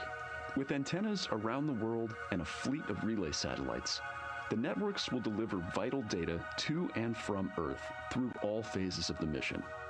The networks are seamlessly integrated at NASA's Johnson Space Center in Houston, Texas, where Mission Control coordinates the network handovers. These transfers represent a delicate dance between the two networks, exchanging support as the mission shoots toward the moon. On the launch pad and during their early orbit phases, NASA's Orion spacecraft and Space Launch System rocket will rely on communications and tracking services from the Near Space Network. After its translunar injection burn, the Deep Space Network's global array of antennas will serve as Orion's primary communication support during lunar orbit. As the mission journeys farther into space and away from Earth, signal strength weakens and bandwidth is conserved for crew communications. The astronauts will have a near constant connection to Earth, ensuring their safety on a journey farther into space than ever before. We say near constant because as Orion goes behind the moon, a planned loss in communications will occur. The Deep Space Network will be standing by to reacquire the signal as Orion reappears. The Artemis 2 mission also provides an opportunity to test new capabilities. Using laser links, NASA will periodically transmit Orion data to showcase the benefits laser communications could have for future human spaceflight missions. The data from Orion, sent by radio signals or laser links, is massive. The mission is gathering images, data, and video, while also generating details about mission health and crew voice files. All of that data gets processed here on Earth, where systems compress it for efficiency.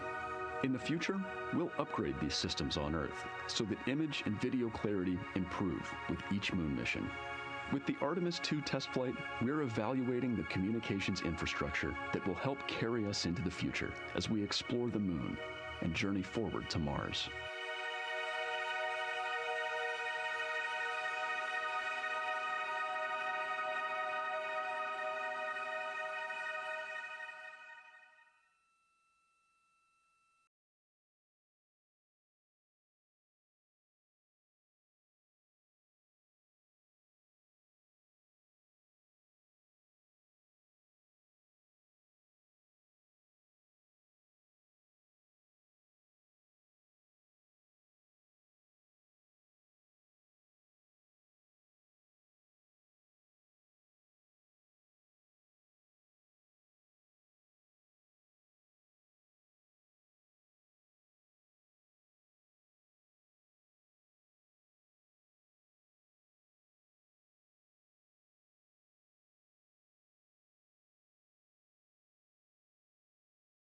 We are now about 33 minutes until we expect to regain communications with the astronauts aboard Orion. And in the meantime, I've got Dr. Kelsey Young, Artemis Science Flight Operations Lead, here with us. Thanks for joining me, Kelsey. Thanks for having me. This is such an exciting day. Oh, no kidding. It has been so cool to hear you communicating directly with the crew.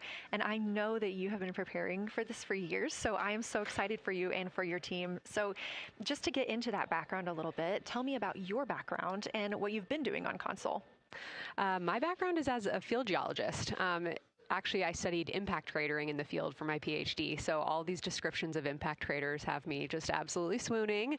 How I got into this, though, is, during my PhD, I got an internship at NASA and ultimately never left to integrate science into flight operations. So we developed the Science Officer Console, for which this is the first mission we're supporting. We developed the Science Evaluation Room that's right upstairs, and so it's so gratifying to see this operation structure come to fruition, especially on a day like today. I would have to imagine so. And we've got a great view of the science evaluation room right now. Is there anything that has stood out to your team so far? Absolutely. So as you might have heard in some of the press briefings and content that, we've been putting out, color and albedo were really exciting targets for us. We've heard several amazing color descriptions so far. Just to highlight maybe one of them, we heard about greenish and brownish hues near Aristarchus, which is actually a feature that we can see here from the near side. And those greenish hues could actually tell us something about the volcanic evolution of that area. So you can bet that the science team is going to be prioritizing downlinking those images and the crew audio that we didn't hear that went into those recordings to learn a little bit more. Wow, that is fascinating. I was hearing those colors and very interested just from a personal standpoint, because looking at the moon from, 250,000 miles away, we don't see green or brown. So just hearing that, them being so close and getting to see that, fascinating, and I know very exciting for you. So what are you expecting to see in the upcoming portion of the flyby? The upcoming portion is actually going to be really exciting. So right now, as we speak, while folks in the room are kind of taking their, their stretch breaks and everything, the crew are still hard at work. They still have targets to image and describe during this LOS. But when we come out, the first thing, of course, we're going to hear about is Earthrise. We're really looking forward to hearing about the crew's experience with something that we can connect with and that, Apollo 8 brought us such amazing images from. But then we start to get into describing the Terminator, as well as looking for things like lofted dust, which tell us about the modern lunar environment. Then the vehicle's going to orient away from the moon for an hour and then pivot back for the eclipse observations, which is a whole different set of science observations that we're really looking forward to. It's kind of nice that the crew will get a little break in there, because they have been hitting it hard today with photos and videos and annotations. What are you hoping that the crew sees coming up? Is it that lunar dust? Oh my goodness, that's a hard question to answer. I mean, we've already gotten such great descriptions. I mean, the Terminator seems to just be like one of their favorite things to look at and describe. So I feel like, that was something we were looking forward to. I feel like we've really gotten some great descriptions. So absolutely, I'm looking to the human moment of Earthrise. Lofted dust is an exciting one, and lofted dust will be a target for them in the right around the time of Earthrise, but again in the eclipse period. So I'm really looking forward to seeing. I mean, they've already highlighted just in the course of their flyby so far how the moon has changed, and this is going to be even more dramatic change to go from their end of this kind of lunar illuminated piece of the flyby into the eclipse time frame. And I can tell you they're going to be experiencing a very different moon during that time, and I can't wait to hear what their observations are. Yeah, that's absolutely fascinating, and what an privilege that we get to do that on this mission, because that's not always the case. If we had launched on a different day other than April 1st or 2nd, we wouldn't have gotten to see that eclipse. Is that right? That's correct. April 1st and 2nd. I will say, I was asked a lot in the weeks leading up to the launch, well, what's your favorite day? And my answer truly was, there is no bad day to launch to the moon. We were going to get great science out of it no matter what, but it's a really neat opportunity to, bring the sun into the picture, bring different planetary bodies into the picture while still literally keeping the moon in center stage. Fascinating. So what differences are we looking for at each site? We're hearing a lot of different terms. We're looking at craters. We're looking at mare. What are the differences that you're hoping to see? We do have, as you highlight, kind of different prompts for each target. That's what they're looking at in their lunar targeting plan, which I know you've been showing. And we have even different prompts for the person with the, the really long lens on the camera versus the people with the unaided eye. And you've heard the crew talk about, oh my goodness, when I go from one to the other, I can really detect different nuances. And that's something that we experienced in simulations, but hearing them actually, see it for real has been really gratifying. But we're looking for different things based on the target. Sometimes we're looking for color. Sometimes we're looking for texture. For the Terminator, we're looking at kind of what texture and morphologies pop out to you and what kind of diversity you see along the Terminator. You've heard, Victor especially make some comments about future impacts for exploration. So already I think that their descriptions in this first part of the flyby have told us something scientifically, but also about future surface missions. Well, it was so interesting to hear Victor talking about he was imagining in his mind's eye being down on the surface and walking around. That was very cool to hear. And when we're thinking about targets, I know some of them are determined based on the launch day because that determines the lunar illumination. So the ones that we're looking at today, how and why were these selected? Such a wonderful question. This really gets at at the heart of some of our really highest priority science questions. Illumination conditions is a big one, right? So, of course, we need the targets that we're interested on the lunar feature to be illuminated by the sun in order to view them. But the timing in which they see them during the flyby enables us to ask different questions. So you heard in the pre-flyby crew conference talking about, well, the same pair, Reed and Jeremy, will get to actually look at Glushko crater twice. And that, looking at it from different illumination angles, allows us to understand that feature better and connect color and albedo with topography and morphology.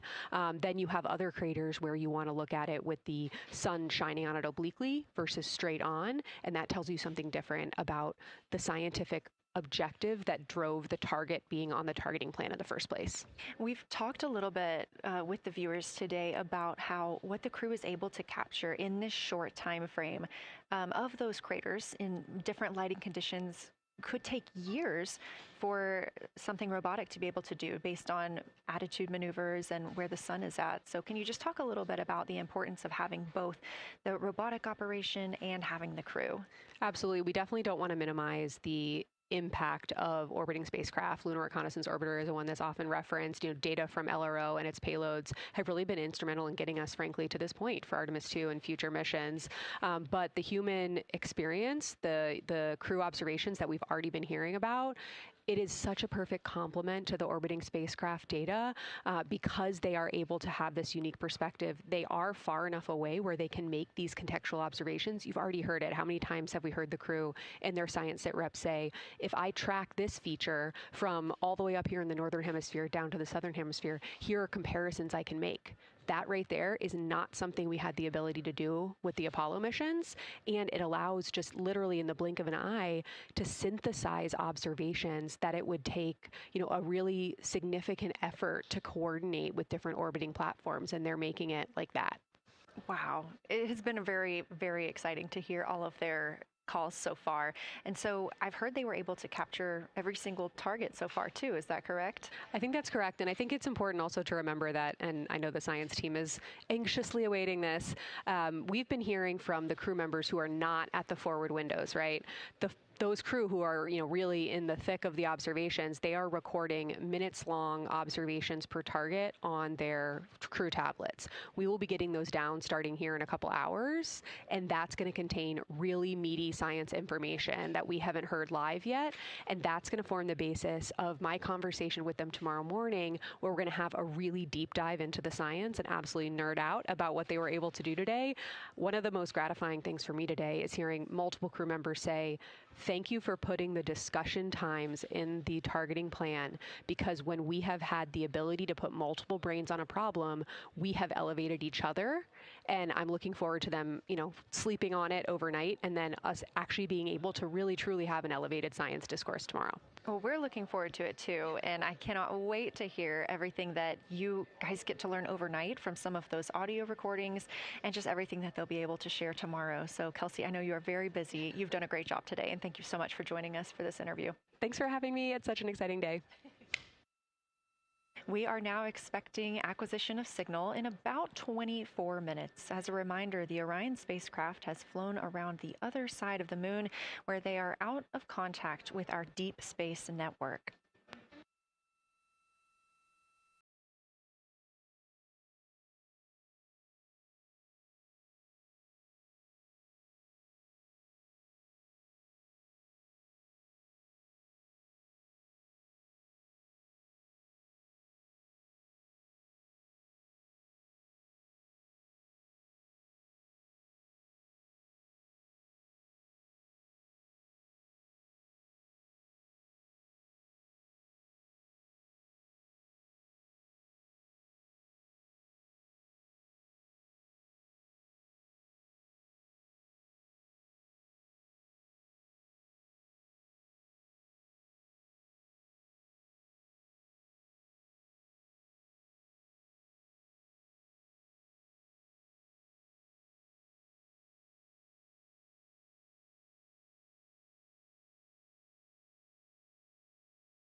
We just heard confirmation here in Mission Control Houston that we have reached the closest point of our destination to the moon at MET 5 days, 25 minutes, and 34 seconds, and we anticipate the spacecraft's altitude is approximately 4,067 statute miles above the moon.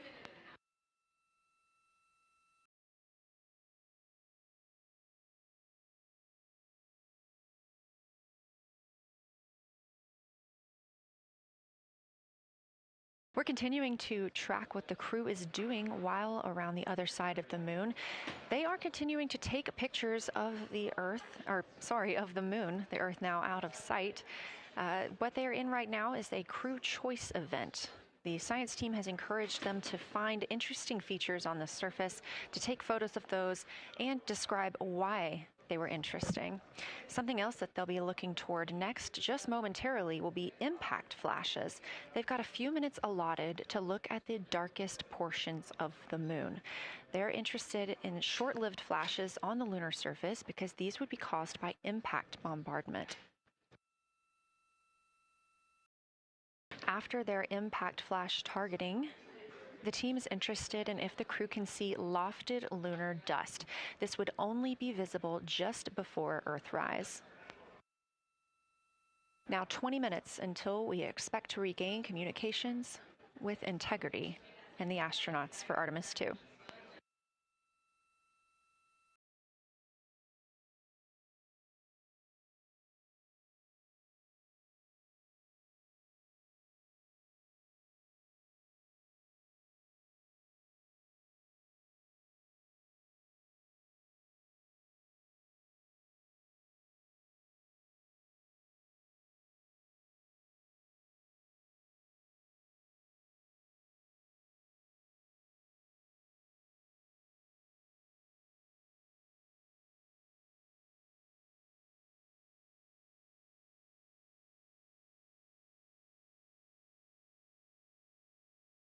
We're live in Mission Control Houston at NASA's Johnson Space Center, but there's a team over 750 miles away also monitoring today's operations. And of course, just like us, they are in LOS, or loss of signal, with the spacecraft.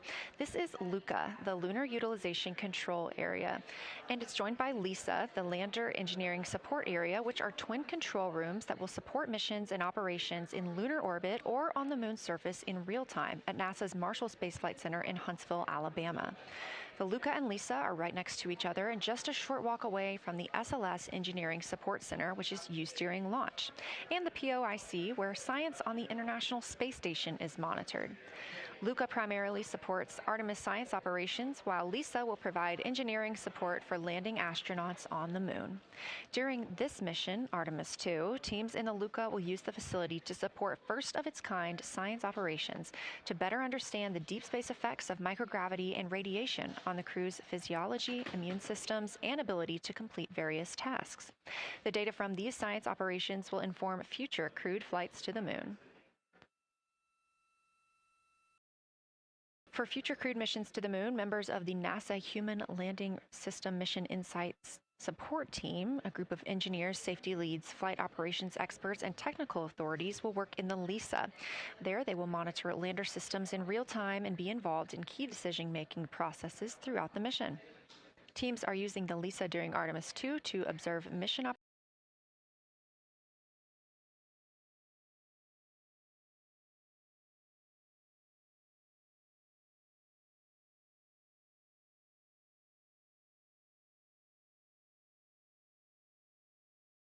landings to the moon's surface.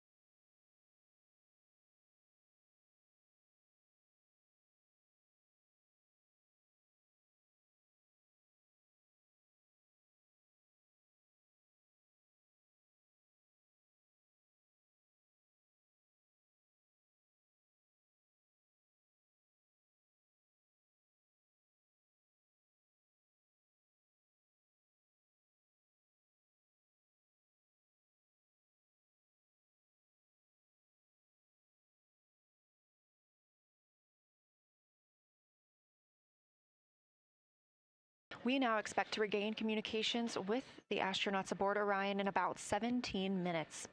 In the meantime, a little overview of how our crew members flying by the lunar far side at an altitude of between 4,000 and 9,000 miles are testing the capabilities of the Orion capsule. Artemis 2 visualization lead Ernie Wright has simulated views of the flyby using detailed topographic maps of the lunar terrain and photorealistic lighting scenarios. The Artemis 2 crew members have been using these visualizations to prepare for this historic mission, which is paving the way for future exploration of the moon's surface and beyond. So the most exciting thing to me about Artemis 2 is just the return to the moon. We haven't been there in 50 years. Human eyes are going to see parts of the moon that haven't been seen by anyone before. It also recommits us to exploring the solar system in a way that we haven't in a long time. And I think it provides an opportunity for younger generations to understand the excitement of doing that kind of exploration.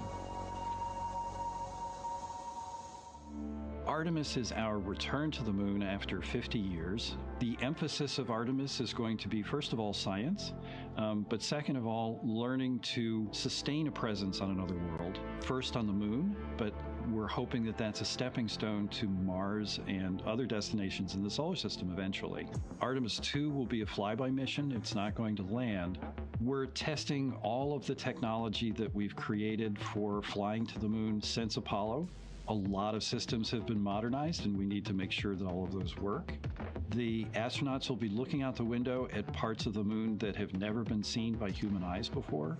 They will be flying by the moon at an altitude that's much higher than Apollo's orbits. And so they will see the entire disk of the moon, including areas that are closer to both the North and South Pole that astronauts from Apollo never saw. All of that depends on the lighting, which we really won't know until launch day, but we can practice with different lighting scenarios. It's hard for people to sort of picture that in their mind. If you can make a visualization of it, show them a movie, that helps everybody choose the targets and also practice aiming at those targets. The astronauts have actually been looking at these visualizations through the lens of the camera and practicing aiming at the various targets. This is a map of the surface of the moon, obviously, but it shows what the Apollo astronauts could see in sunlight while they were in orbit. The brighter parts are the parts that they could see. The darker parts, like this entire area here and places that are farther north and south, are places that they couldn't see in sunlight, either because it was nighttime there or because it was beyond the horizon of the astronauts. All of the Apollo flights orbited the moon at a distance of about 110 kilometers. Because the astronauts were flying at such a low altitude, their horizon was actually quite close, and they couldn't see the North and South poles. And this whole area over here was not in sunlight at the time. And it includes this amazing impact feature here called Oriental.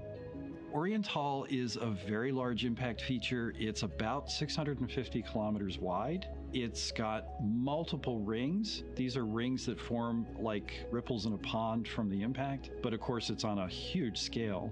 The middle of Oriental has that sort of dark basalt lava covering it, like the dark spots that we see on the near side. It's one of the biggest ones that's more on the far side than the near. So seeing it with human eyes and sort of picking out features that maybe you don't even see in robotic cameras is an important goal for the mission.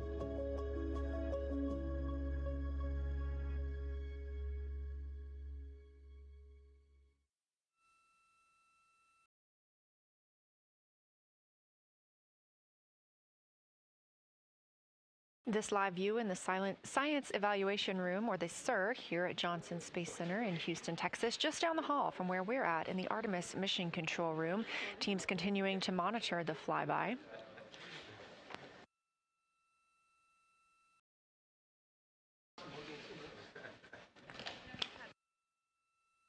The crew continues their observations of the moon, even though they are out of touch with Earth. We expect to hear from them in 12 minutes and 26 seconds. Again, this is approximately 40 minutes loss of signal while they are out of reach of the deep space network. Right now, they are imaging or attempting to image lofted lunar dust.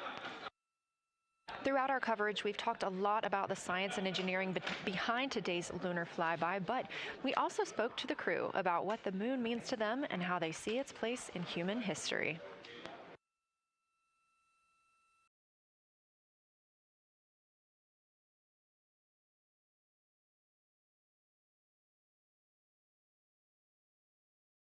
I remember being a little kid lying in bed at night and just looking out at the moon and whatever phase it was in, I was thinking, man, my friends that live like 20 miles away, they can probably look out and see that same exact moon. And then when I was in the Navy and I would look out at the moon and I'd be halfway around the planet, and I would think, man, my brother can see that moon where he is, and he's halfway around the planet from where I am. And it's a connection of life on Earth. We can all look up and see that moon. It represents history. It is a witness plate. Everything that's ever happened to the moon is still written on the moon. There's no processes of wind or change in the Earth, geologic processes like we have here that change it. And something that's been telling and can read out the story of its own evolution, there's something beautiful about that. I've also learned from my indigenous mentors that they refer to the moon as grandmother moon. So you've probably heard of Mother Earth. They use grandmother moon because grandmother moon is responsible for the water in their community. The grandmothers, sort of protect the water source, just like the moon moves the water around the planet, affects the tides. It's something that represents something different for each individual culture around the planet. And that's really neat because we all share that same moon in the night sky. We all have seen the same side of the moon in different lighting conditions our whole lives. And so it seems very familiar to us, but it's also kind of unknown. When we get up close, some of the imagery that we'll get to describe and to share with people will be very unique. And that nature, both of those things being true about this one entity that we all know, just is really special. It's just the epitome of a symbol of both something that's in each of our hearts, but that's also represents exploration and reaching.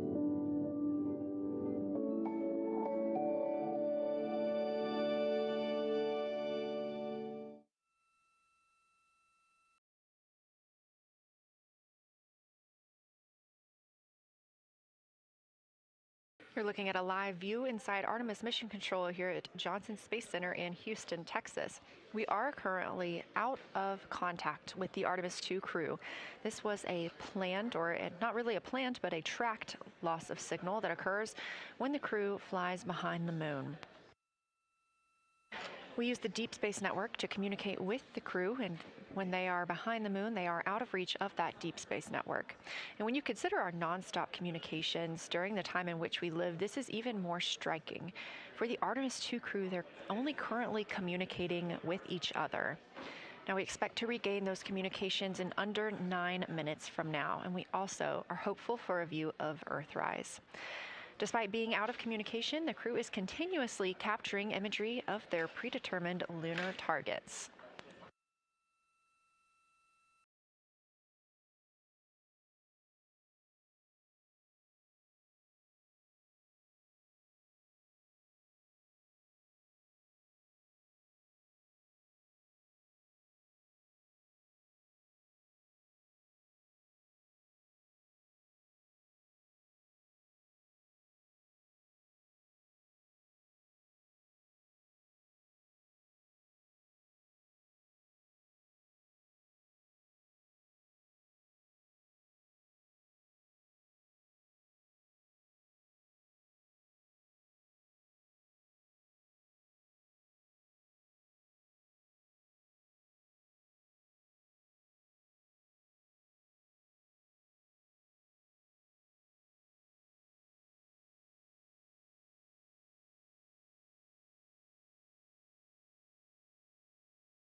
Now about 7 minutes, 25 seconds until we anticipate regaining communications with the Artemis 2 crew aboard Orion.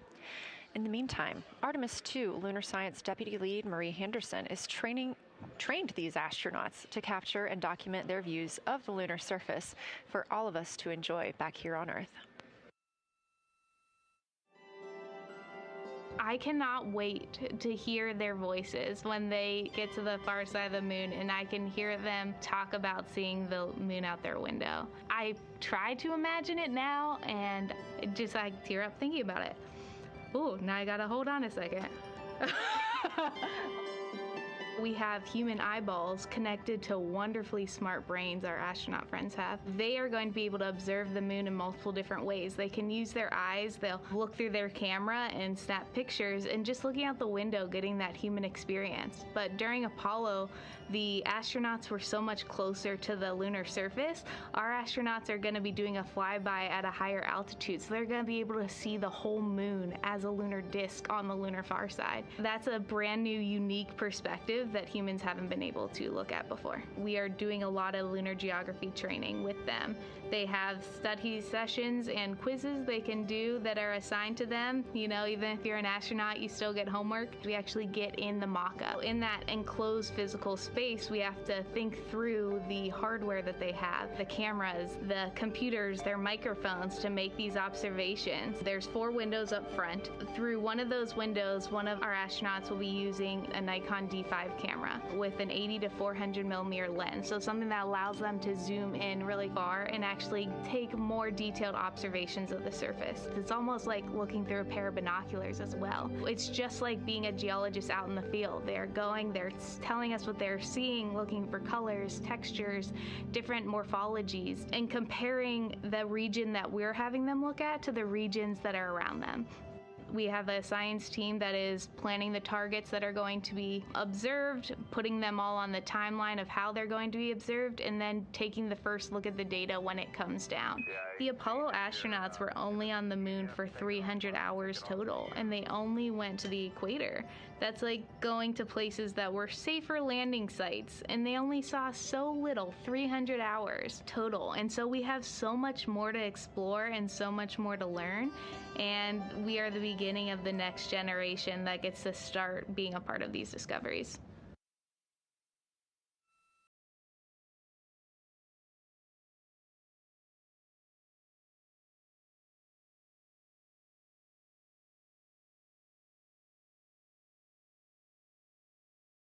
We are now 4 minutes and 28 seconds until we expect to regain communications with the astronauts flying aboard Orion on the Artemis 2 mission. They are now flying behind the moon. While behind the moon at an MET, or mission elapsed time, of 5 days, 25 minutes, and 34 seconds, we expect this was the point in which they made their closest approach, 4,067 statute miles above the lunar surface.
We're live in the Artemis Mission Control Room in Houston, but we are not the only room monitoring today's flyby. As you can see, this is the SIR, the Science Evaluation Room. It's in the same building and just down the hall. It's a multidisciplinary science team supporting the Artemis 2 crew in real time, including experts in lunar geology, impact cratering, volcanism, polar science, imaging, and visualization. You can see the SIR here. That's the Science Evaluation Room. It's embedded within Mission Control to provide science input during live operations like what we see today. But additionally, the Science Mission Operations Room is a back room that processes data, evaluates imagery, and supports rapid analysis. We also have our science officer, Kelsey Young, here on console today. She's serving as the primary interface between the science team and the flight controllers, ensuring science priorities are represented during mission execution.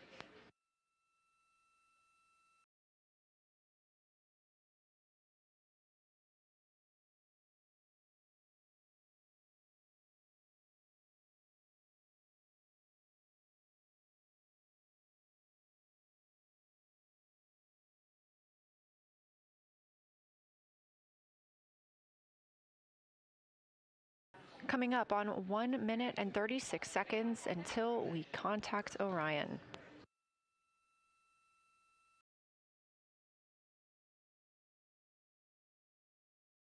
Meanwhile, aboard the spacecraft, the crew has continued executing their lunar flyby tasks.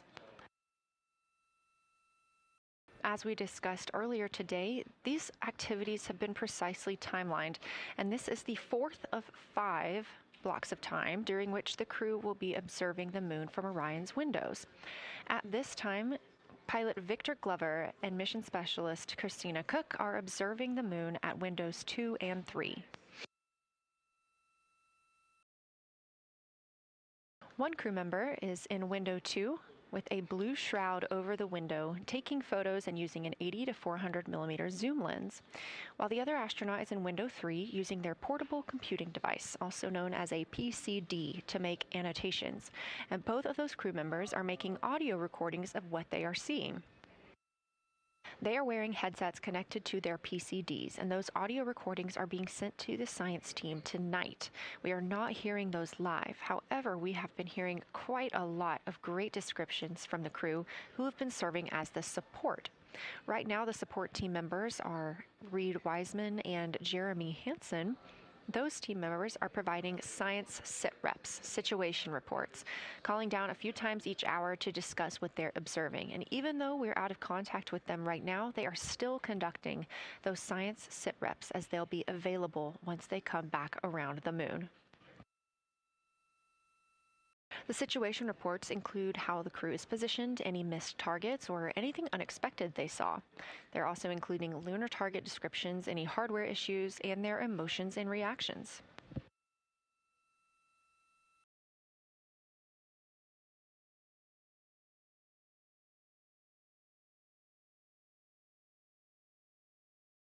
Again, we are standing by to acquire signal from the Orion spacecraft.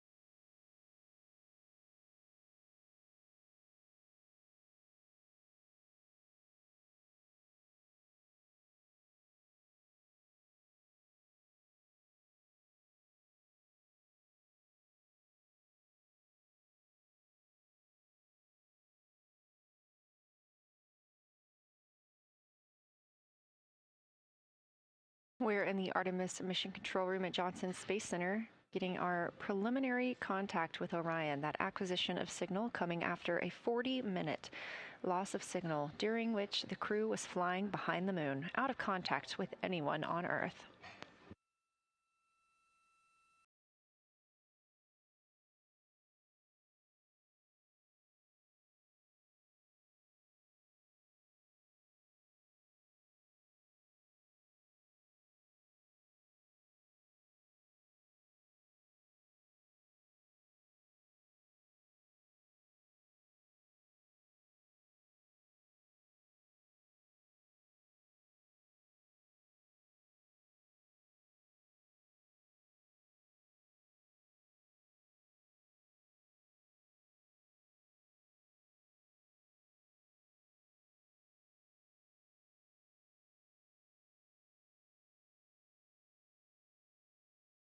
We are getting our first views from Orion after the loss of signal. Orion has come back around the other side of the moon, and that little crescent that you see is Earth, over 252,000 miles away.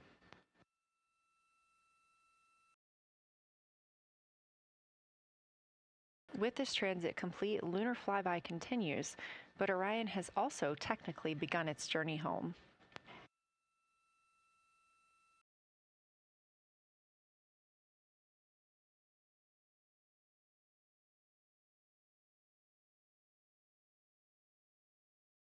Right now, the crew are getting a few moments to enjoy and take photos of Earthrise for themselves, and we expect to contact them shortly. But we do have good signal coming from Orion.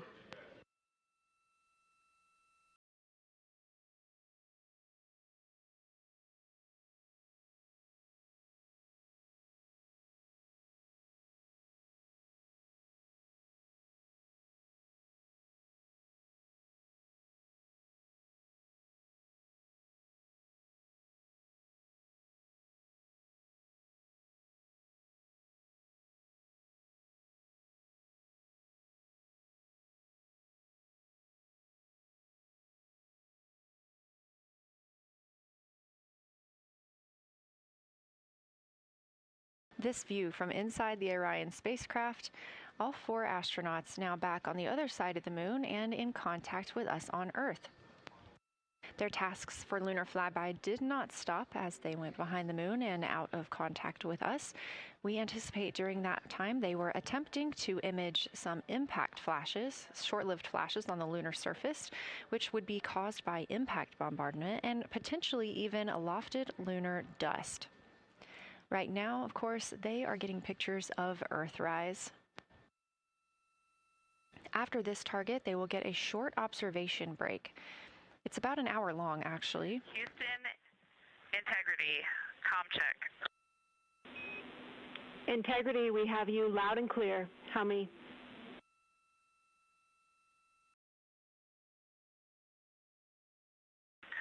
Houston, we have you the same, and it is so great to hear from Earth again. To Asia, Africa, and Oceania, we are looking back at you. We hear you can look up and see the moon right now. We see you too. When we burned this burn towards the moon, I said that we do not leave Earth, but we choose it. And that is true. We will explore, we will build ships, we will visit again. We will construct science outposts, we will drive rovers, we will do radio astronomy, we will found companies, we will bolster industry, we will inspire. But ultimately, we will always choose Earth. We will always choose each other. Integrity from Earth, our single system, fragile and interconnected. We copy. Those of us that can are looking back.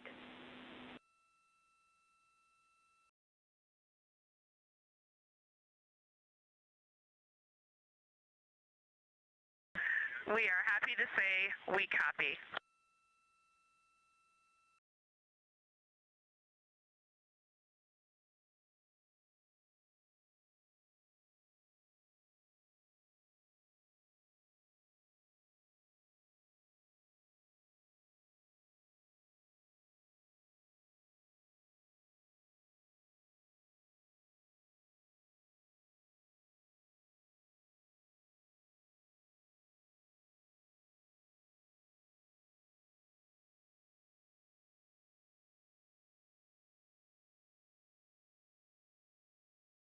Those first communications back with the astronauts aboard Orion.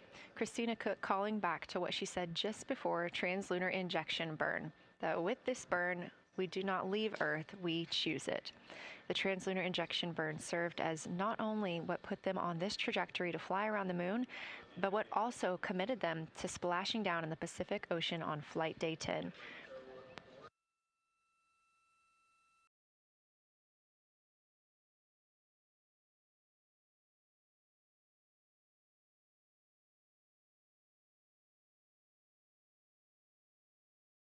At this time, the crew is entering an observation break. We expect this to last about an hour, And it's probably a welcomed break following their very, very busy day taking pictures, making annotations, making audio recordings, and communicating all of the wonderful things that they are seeing on the moon. This observation break is also partially due to the fact that we will be entering an eclipse later. This will be the first solar eclipse that humans have seen from the moon. The astronauts will need to wear eclipse glasses for the first 2 minutes until the sun is completely covered by the moon, and then they have additional targets that the science team is hoping that they will photograph. We will have communications with them during that eclipse time frame. Because of that eclipse, Orion's attitude must be changed right now so that its solar arrays are in the sun. This will help it charge the batteries needed to power it through that eclipse time frame. This view on your screen is a visualization. The spacecraft now 4,224 miles away from the moon, and that number will now continue to grow, while the number of distance from Earth, 252,699 miles, will continue to shrink all the way until our crew is back home.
Again, we are MET, mission elapsed time, 5 days and 58 minutes since the launch of Artemis 2. We have reestablished communications with the crew and the Orion spacecraft, now entering a little bit of a break while they are out of visibility, or the moon is out of their visibility. The spacecraft will be reoriented to view the moon ahead of an upcoming eclipse. This current attitude maneuver helps charge the solar arrays and batteries aboard Orion that will power them through the eclipse.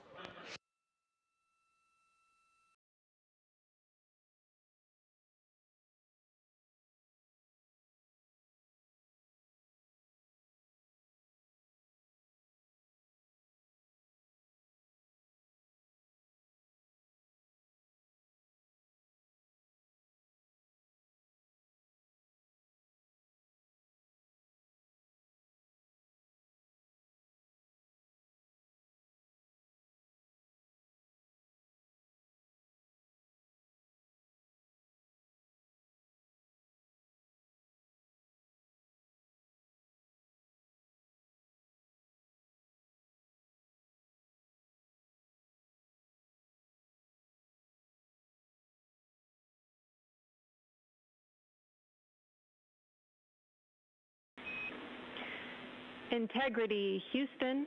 In mission control, all of your flight controllers and your flight director have flipped their Artemis 2 patches around. We are earthbound and ready to bring you home.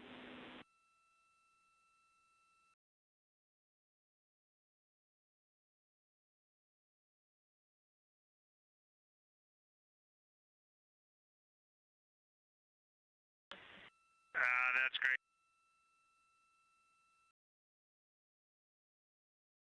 See the light of day as we head back to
A very special moment just now in mission control. Ahead of the crew's flight to Kennedy Space Center and during one of their last sims or simulations here, they visited the mission control team in Artemis Mission Control in Houston and brought us each a patch. Everyone in the flight control room has had these on their signifiers at their console. On one side of the patch that you've probably seen is the moon with the Earth behind it. Now that we've passed behind the moon and we are returning home, the flight control team has instructed everyone in the room to switch their patch around so that the Earth is closer and the moon is behind us. We are really looking forward to seeing the Artemis 2 crew. And the Capcom, Jenny Gibbons, did call that update up to the crew that the flight control team here has turned their patches around as was instructed by the crew during that last sim. And we are counting down the days until they get home. They are now 5 days, 1 hour, and 3 minutes mission elapsed time into the Artemis 2 mission.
Joining me here in the room, Artemis Mission Control, I have Angela Garcia, Artemis 2 Science Officer. Thanks for being here, Angela. It is an honor to be here. What a day. Everyone's been buzzing. I can't contain myself. So it's been a really awesome day. So you're sitting on console at the Science Console now. Have you been in the SIR earlier today? There's a lot going on. So I went here first, and then I'm going to go there after. Clear, Houston.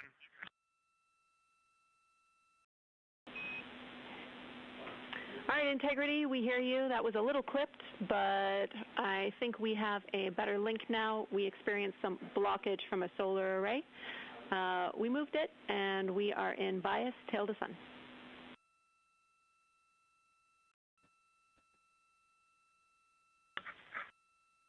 Okay, Houston, you're coming in loud and clear, and copy, we're in bias tail to sun now.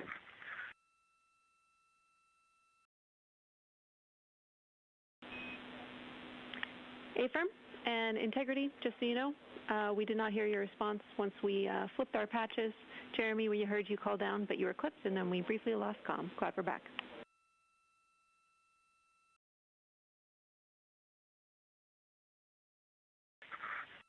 Okay, copy that. We were just excited that we got to share in that you, the MER, and Mission Control flipped your patches around, and that side of the patch is getting to see the light of day. Thanks for sharing that with us. Our pleasure.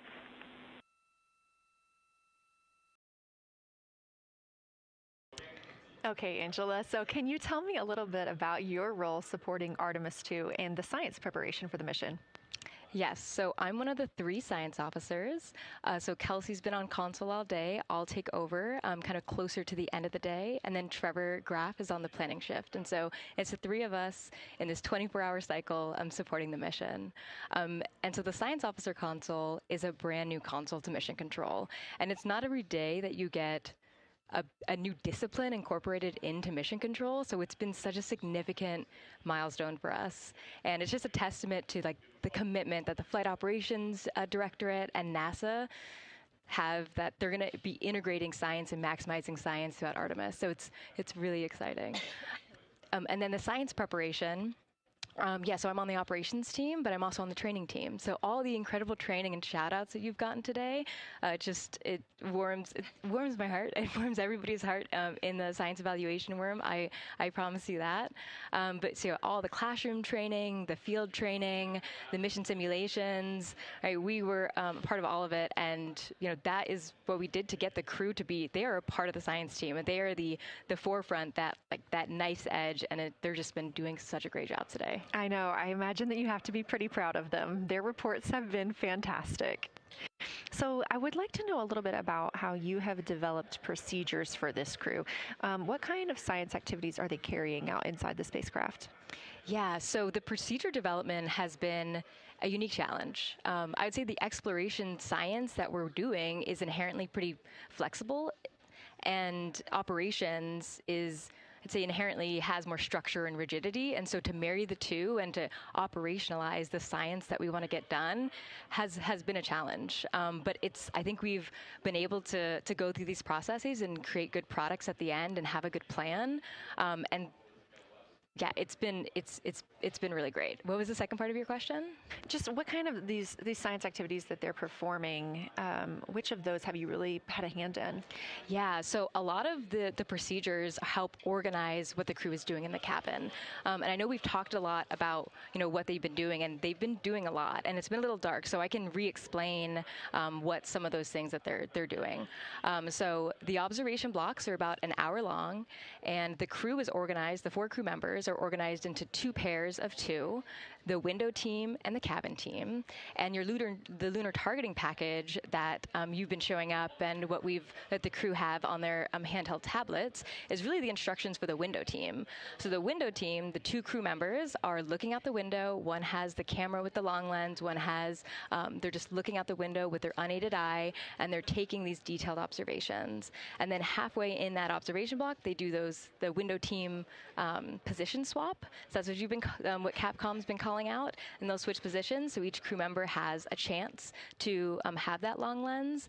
And then that's just what the window team is doing. There's also the cabin team, where they also have duties that they're doing. We're asking a lot of the crew in this time. And then the cabin team, they have the interior camera, and they're taking images inside the cabin. They're also supporting the window team, where, you've heard some call-outs where looking out at the bright moon and then looking inside the dark cabin and looking at their LED screen is a lot. So the cabin team is also helping support, target, and guide the window team into specific targets on their plan. They're also helping call out these science situational reps. So they're looking out a different window and listening in to what the crew who are really down and in the science on the window team are doing, and they're giving us insight. And those recordings that the window team is doing are going to be uplinked or downlinked overnight, and we're going to be able to chew on that data. But yeah, they're helping. They're doing a lot. And so making sure we have a plan that's flexible, but also make sure that we check off all those boxes was really important. So tell me a little bit more. You talked earlier about the analogs that the crew has done. What kind of analogs or environments were really useful for this? Yeah, so for procedure development, right, you have so many different environments that you can do. You have classroom, like we said, you have the Orion mock-up, you have simulations, and at least for developing the plan, we kind of did it in a tiered approach, because each of those different analog environments helps us answer a slightly different question and has a little bit of a higher fidelity. So we would start with the classroom. So we would we would just get into a classroom, we would put all the hardware on the table, and then we'd almost role play of like, you be Victor, you be Reed, you be Jeremy, and I'll be Christina, and like, let's just do the plan how we think we should do it. Write that down, and then just keep iterating on that, and then Integrity Houston for a tag up pre-forward link LOS in place of the Flight Director Conference.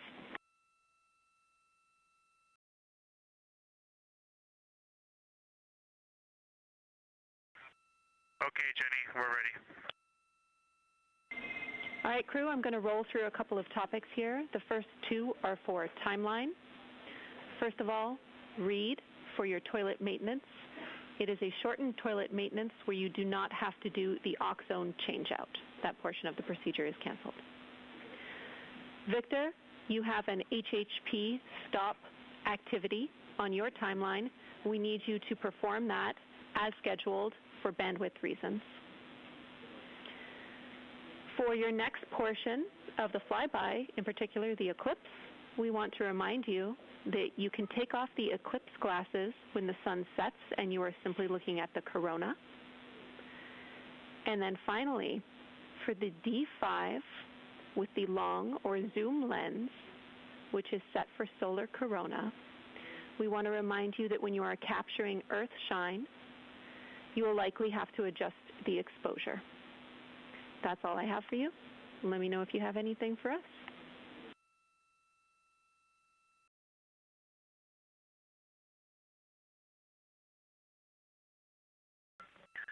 Okay, Houston, we copy all. Thanks for those words, Sydney.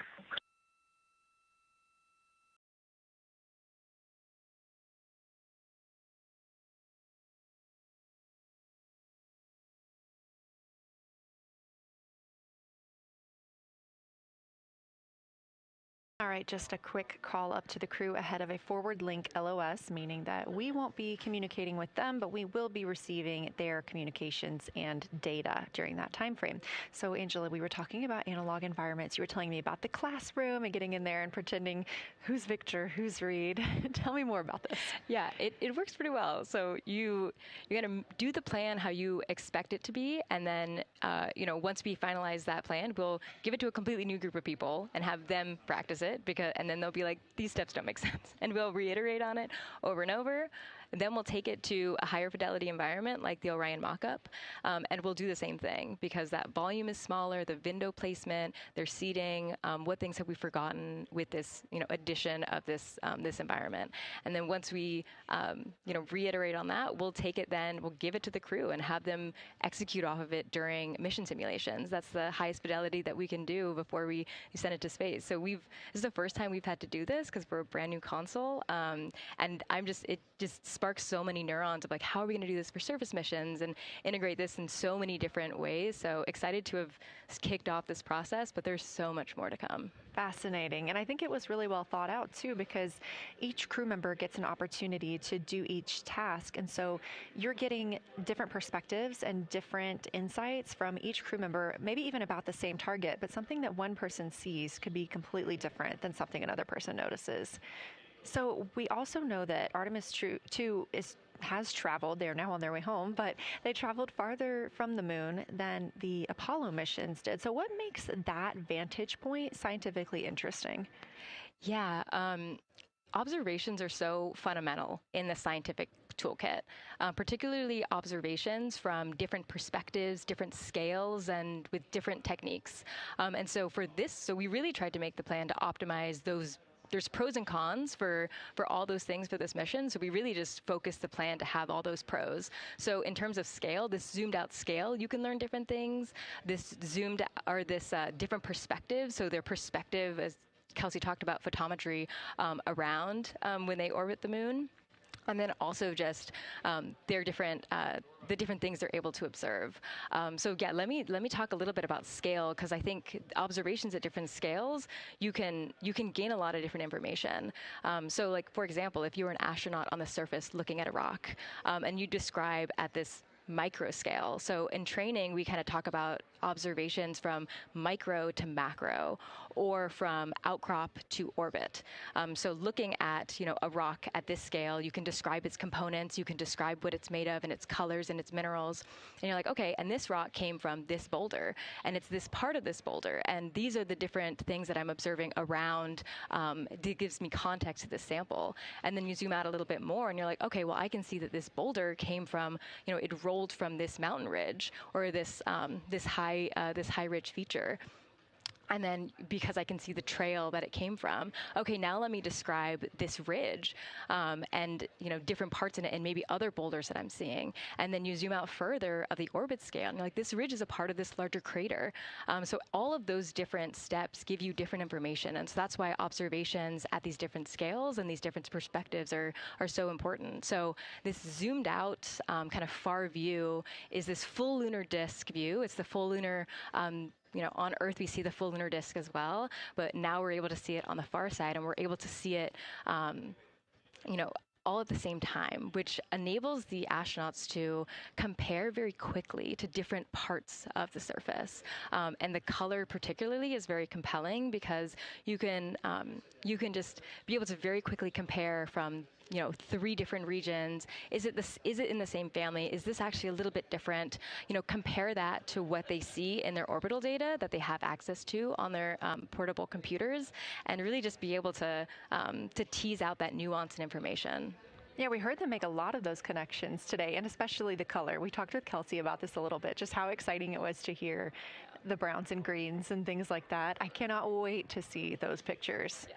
So one last question. We are coming up on the last lunar flyby observation block, and this is when we are going into a solar eclipse. So can you tell me what you're interested in the crew learning during that time frame? Yeah, so the data set. So yes, there's so many things. How to pick one. So I'd say the thing that I'm most interested in seeing is some of their annotations that they're taking. So in this opportunity, it's a very dynamic type of experience in that we don't normally see this activity. And so being able to have crew observe the solar corona and then also annotate it in their on their portable computing device is just such a unique thing that humans can give to missions, and also particularly being able to annotate what they're observing while they're talking about it is also unique to being able to have astronauts in orbit as well, because we won't be able to have annotations on the lunar surface because the astronauts will be in suits. They're going to be collecting samples, they're going to be deploying instruments. And so personally, I'm really excited to see some of these annotations and to see how that develops over time, because you've heard a lot of descriptions. And I think, when people are describing something that's unique and different,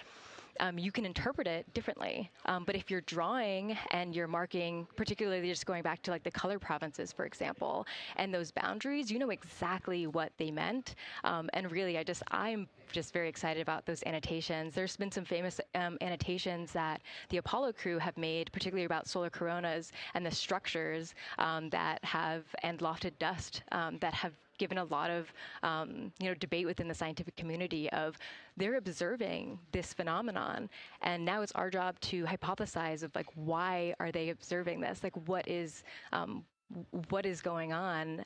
So I think that's just a really cool part of exploration and science, and this beautiful thing that we're about to do. Well, now you've got me excited about the annotations too. I mean, I've been excited about the pictures and the audio, but now don't sleep on the annotations. I am very excited to see these little sketches that they're able to draw out, and we have pictures that they can just draw right on. It's like this particular thing is different than what we've seen. So I'm excited about that. I'm excited too. Angela Garcia, thank you so much for joining us today, and have a great time tonight on Console.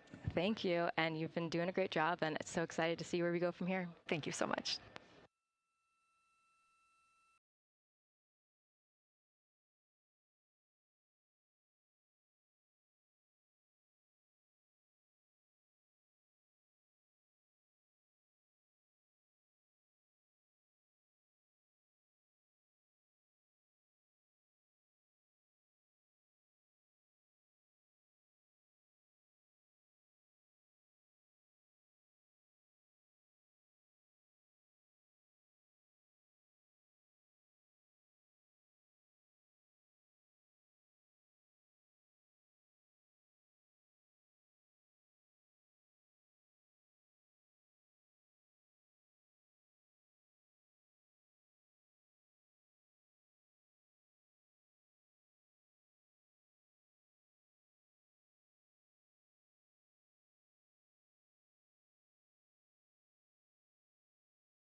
Integrity Houston, you have 3 minutes until we go into a forward link LOS. We will be back up with you in about an hour during the eclipse on Madrid.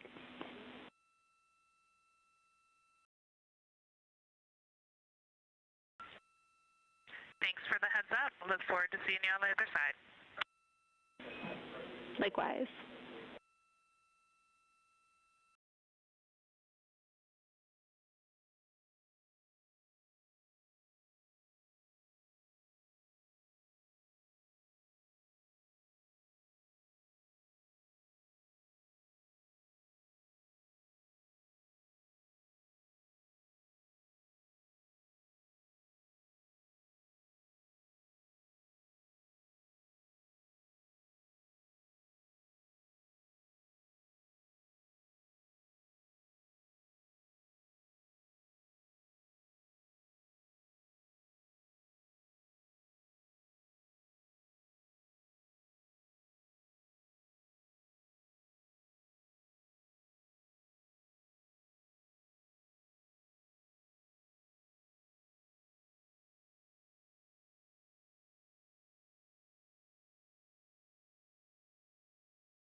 We're live in Artemis Mission Control at Johnson Space Center in Houston, Texas. This is a live view from the Orion spacecraft with our Artemis 2 crew inside. That's Reed Wiseman, Victor Glover, Christina Cook, and Jeremy Hansen.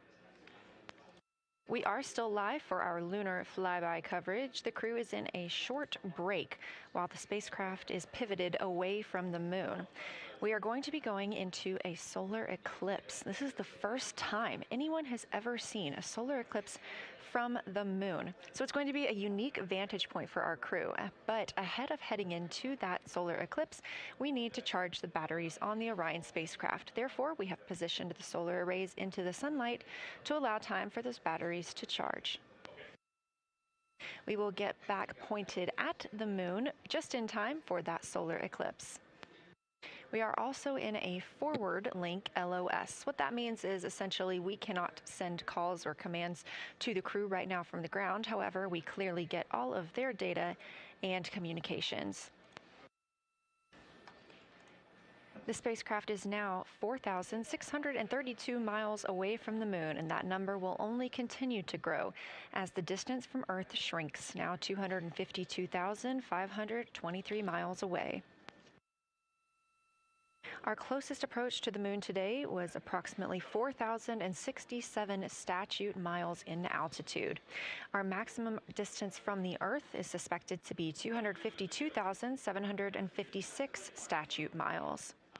Both of those moments came while Orion was flying in their loss of signal time frame behind the moon. The crew also set that new record today, beating the Apollo 13 record of distance from Earth. This is an animation or a visualization that you can track anytime, day or night, by visiting nasa.gov/track Artemis. This shows you how the spacecraft is positioned as well as their distance and velocity, now traveling 930 miles per hour.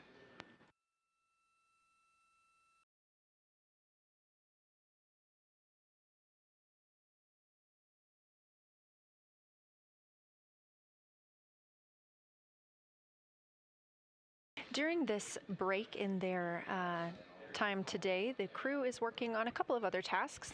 Some of those include their National Geographic timeline test. National Geographic was selected through a competitive process by NASA to help tell the story of Artemis II. So you've seen the crew with some GoPros inside the cabin, taking videos and pictures, and with other cameras as well.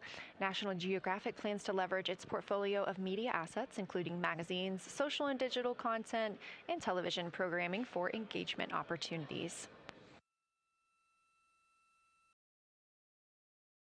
Throughout the flight, the crew has been timelined a little bit each day to film from a shot list provided by National Geographic, and that includes their morning routine, talking with their families, exercising, and just their overall thoughts about the mission. And I cannot wait to see that footage.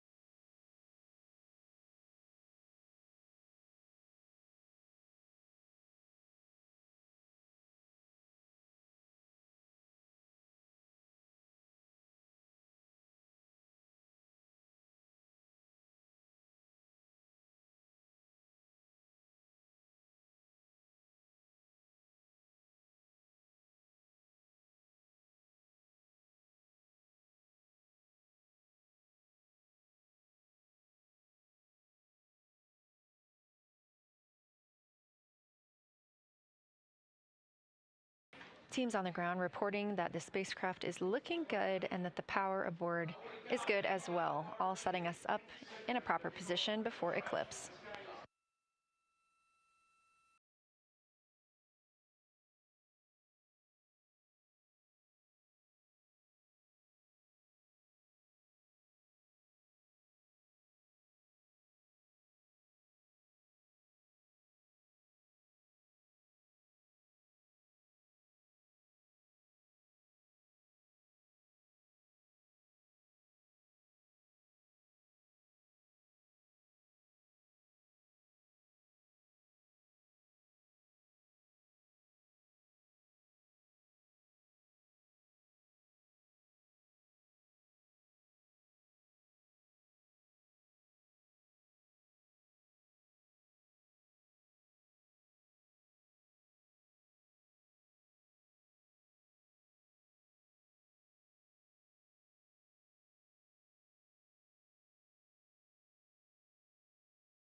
Crew is in a little break during our flyby coverage for today. They will resume their flyby momentarily in about 30 minutes once they get into their observations during that solar eclipse.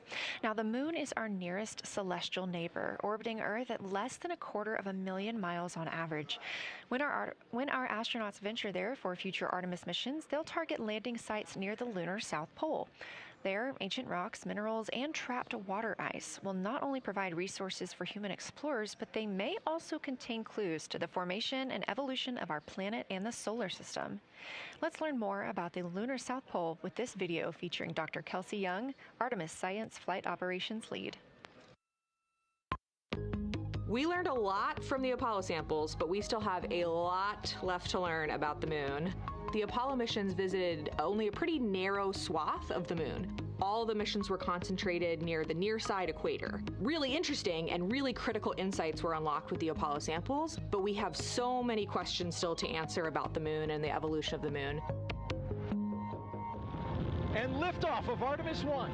We rise together, back to the moon and beyond.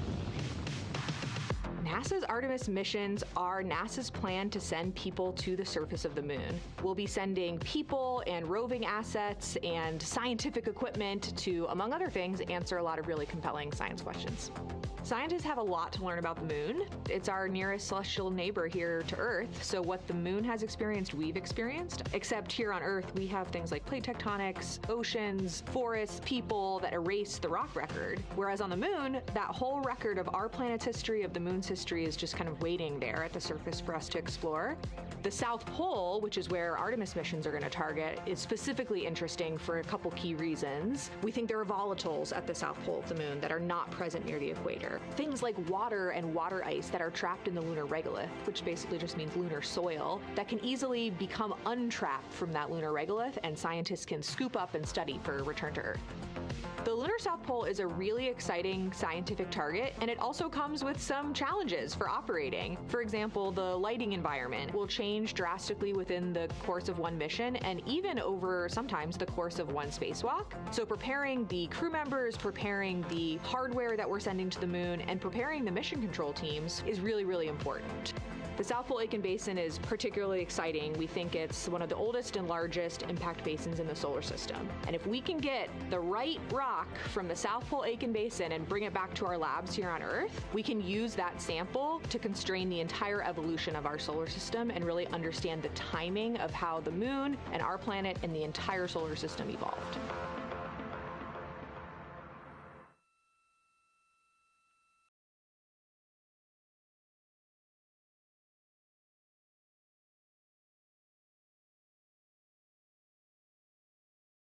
You're looking at a live view aboard the Orion spacecraft of the Artemis II crew, working in the middle of one of their breaks, or really their only break today, during this lunar flyby period. Coming up next will be that solar eclipse.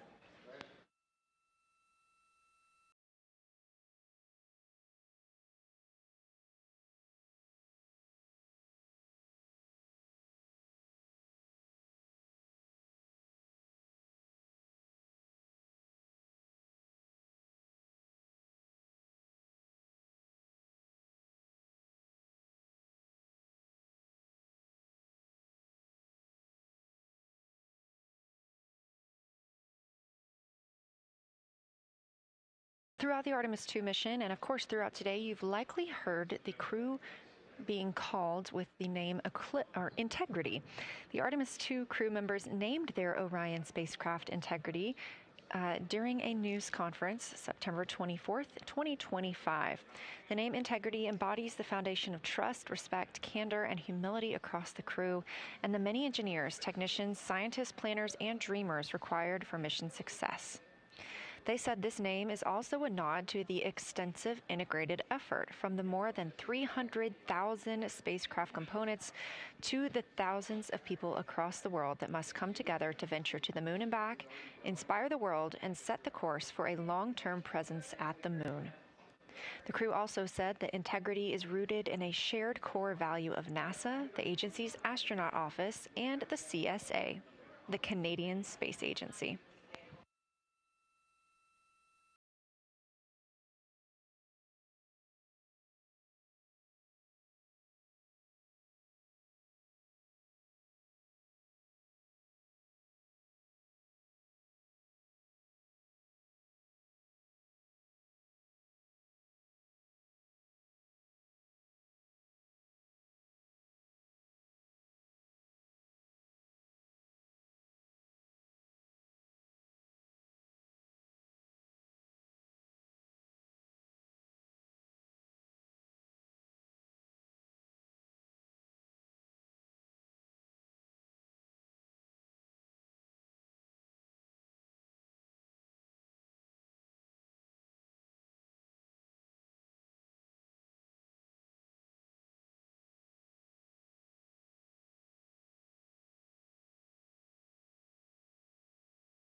We are 5 days, 1 hour, and 38 minutes mission elapsed time into Artemis 2. In this view on the screen, you can see the crew starting to even look through some photos that they may have captured today.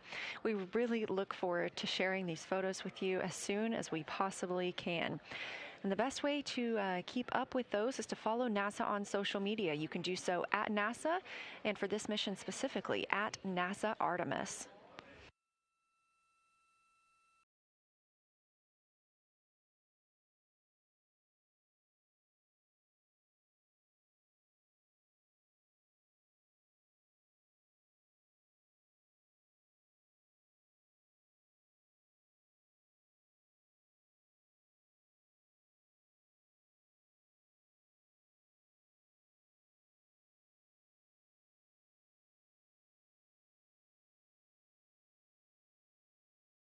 Again, we are in a forward link LOS, or forward link loss of signal with the crew, meaning that we're not able to communicate or send any commands to them right now as they were.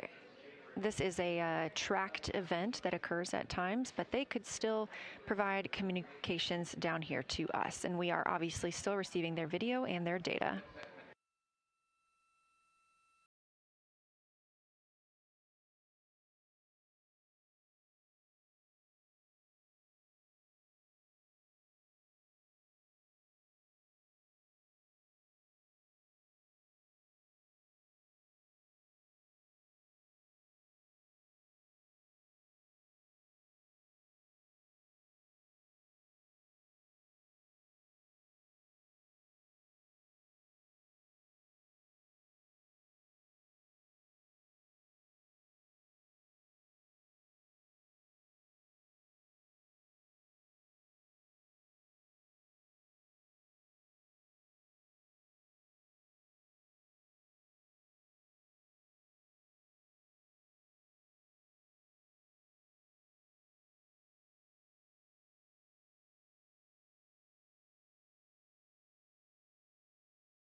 Houston Integrity in the blind. High priority PAO activities on Reed's timeline are on PCD1 in a folder imagery for downlink, and then high priority standby imagery for downlink, and then lunar flyby for PAO, and then high priority PAO. Thank you.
This is Artemis Mission Control. You heard Reed Wiseman, commander of the Artemis 2 mission aboard Orion, make a call in the blind. This means he knows we cannot call back and that he knows we may not receive his call. However, we have good communications with the spacecraft. They just cannot hear from us right now due to a forward link loss of signal.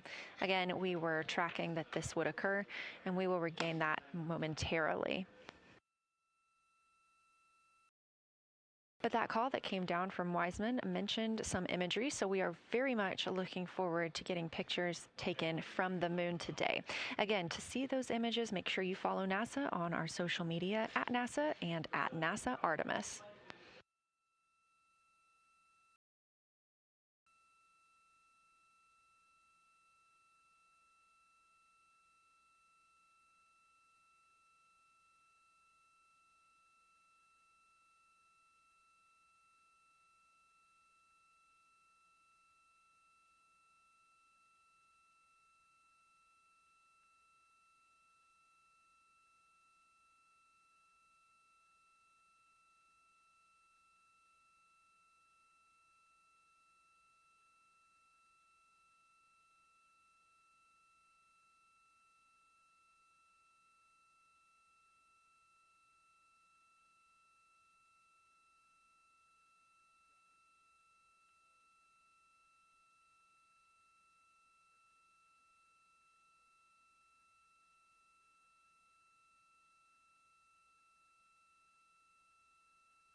The view on your screen right now is an animation. This is called Arrow, or Artemis Real-Time Orbit website. You can visit this for yourself at nasa.gov/trackartemis, and you can watch as we continue to grow closer to Earth and farther away from the moon. It's all seemed to happen so fast so far, and we're coming up on splashdown now in 3 days, 23 hours and 31 minutes.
This is Artemis Mission Control. We are in a forward link LOS with the spacecraft. We're not able to send commands or communications to them right now. However, they could send them to us, and we do get spacecraft data.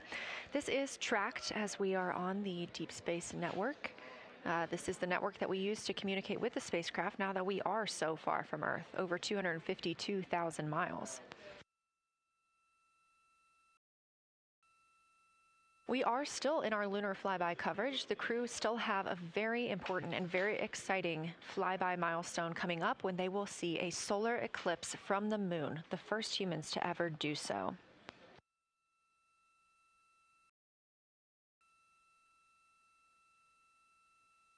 Something that we also have to consider when it comes to our missions and launches is space weather.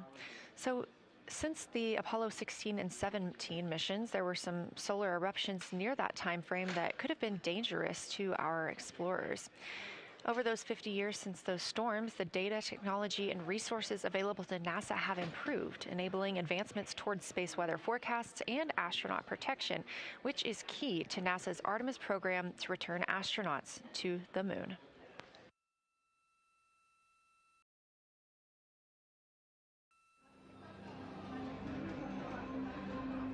Across our planet, billions of people depend on the invisible networks that connect us to space. Every day, those networks are at the mercy of our temperamental sun and the space weather that it unleashes across our solar system.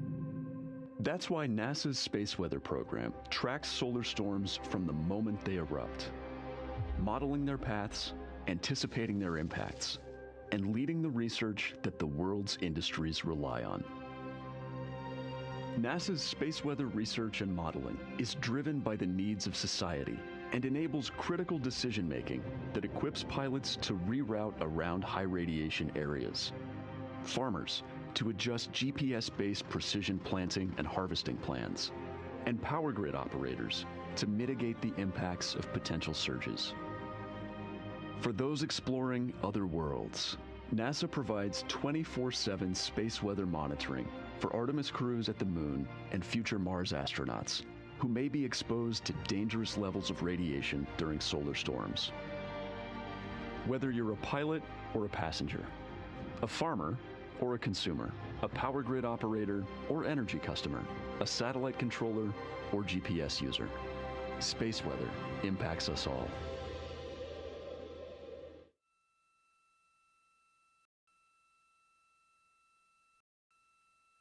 This is a live view from the Orion spacecraft on the Artemis 2 mission. It's now been 5 days, 1 hour, and 54 minutes since we launched.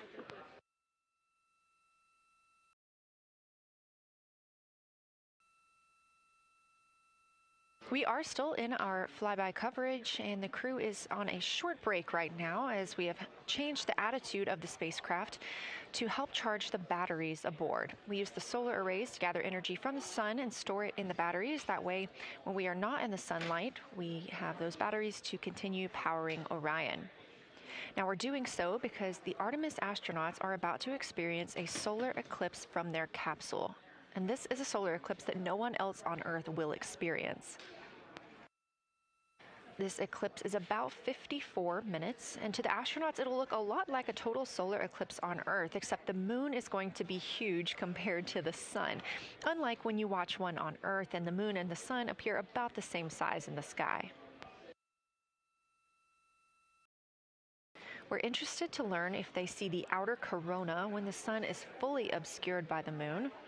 And because of how big the moon will be from their perspective, the total phase of the eclipse will last nearly an hour. The astronauts will see a partial solar eclipse as the moon covers and uncovers the sun, which is before and after totality. So, much like us on Earth, they will have eclipse glasses so they can safely view that portion. The astronauts will also be using cameras to capture images of the corona during the eclipse.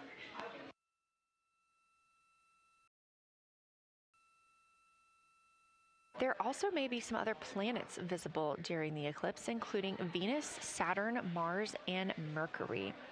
If they can identify what part of the sky they're looking at, this can help train future Artemis astronauts on what part of the sky they're seeing. This provides useful knowledge in challenging situations when they may need to rely on that information instead of instruments for navigation and orientation.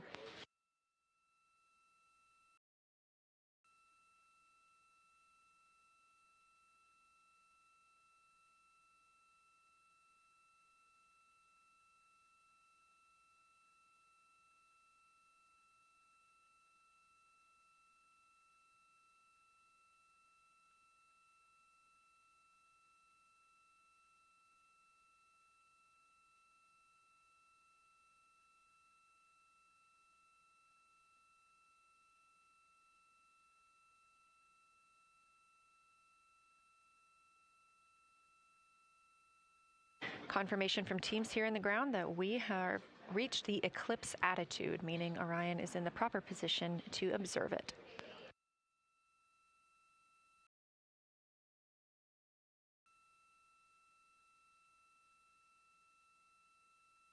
The astronauts' break during this observation period is now over, and we are resuming their lunar flyby observations. The first of these is sunset. This is the solar corona that we'll be looking for. It's the outer atmosphere of the sun. The science team is also interested in if the astronauts can see polar plumes. These are thin streamers that project from the sun's north and south poles.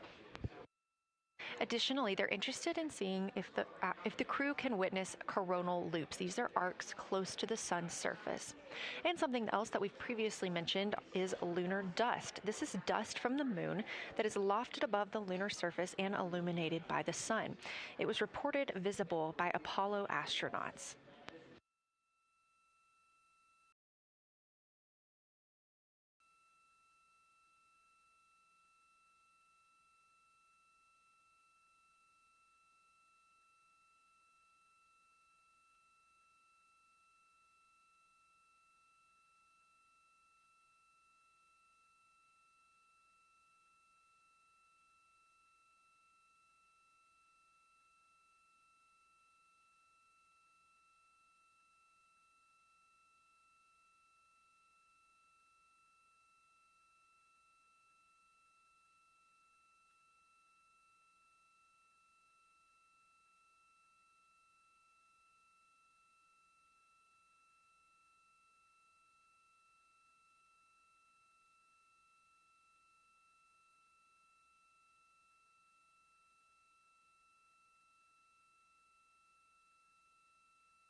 You're getting a live look from Orion as the crew observes a solar eclipse from the moon.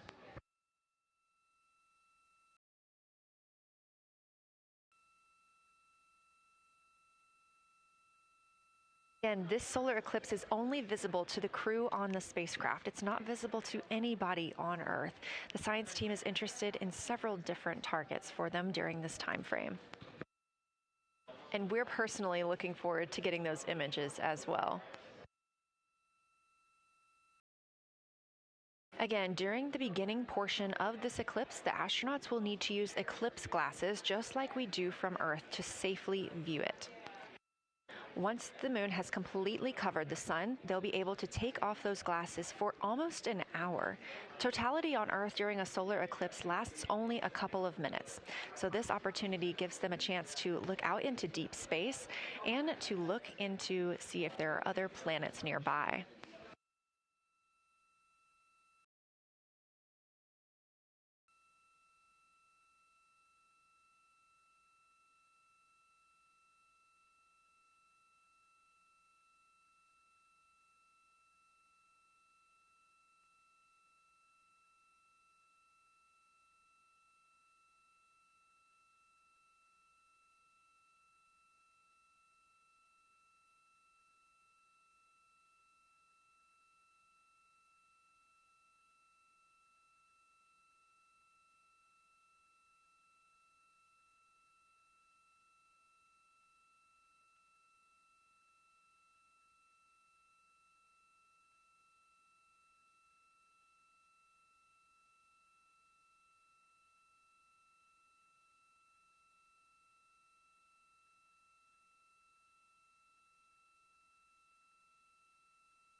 What you're seeing right now is the solar corona. That's the outer atmosphere of the sun. And the science team is very interested in any images that the crew can capture of this. They're hoping that they'll take pictures and describe the visibility, color, and shape of the solar corona as a whole and its substructures, those plumes and streamers.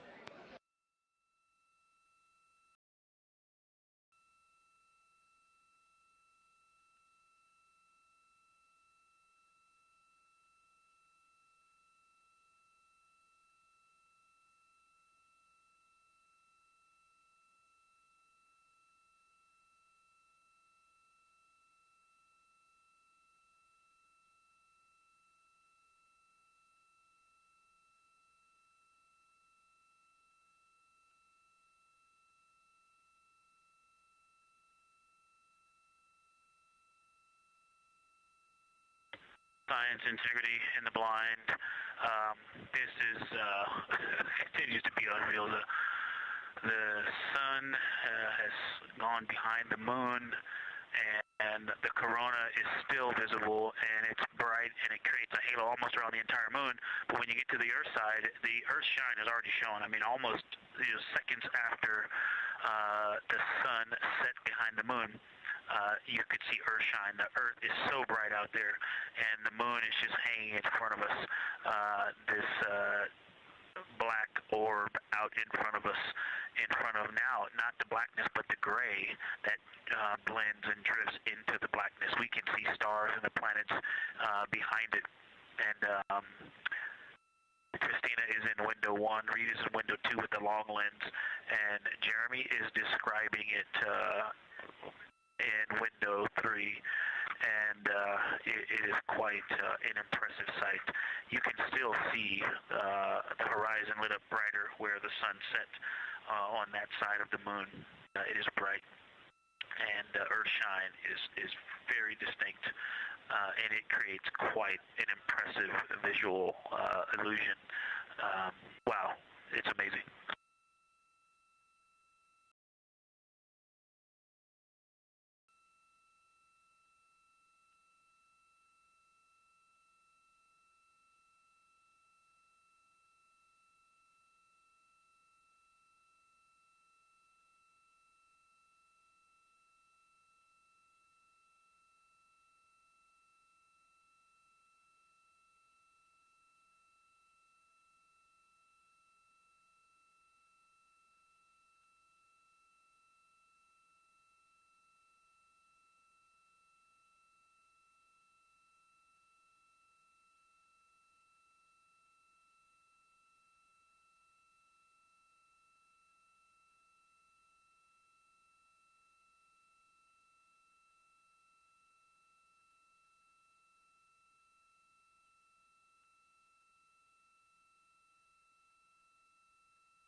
Again, you're looking at a live view from the Orion spacecraft on the Artemis 2 mission. Orion is now 252,125 miles away from us all on Earth. We're here in the Artemis Mission Control Room in Houston, Texas, and what you had just before we lost that view quickly was the corona of the sun peeking around the moon as the astronauts are entering a solar eclipse for this portion of the lunar flyby. We're now over 5,500 statute miles from the moon. That closest approach today was just about 4,067 statute miles away. And teams in the room beginning to get a little busier and filter in and out as we are stepping through a handover. The Orbit 1 team is handing over to Orbit 2, who will continue monitoring lunar flyby and all of the systems aboard the Orion spacecraft.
You're getting your last few views of the solar corona as the moon begins to take center stage and completely cover the sun. If you see that bright dot up near the top left of your screen, we think right now that that may be a part of the spacecraft, but we'll be sure to correct that if we end up figuring out later that it is something else entirely.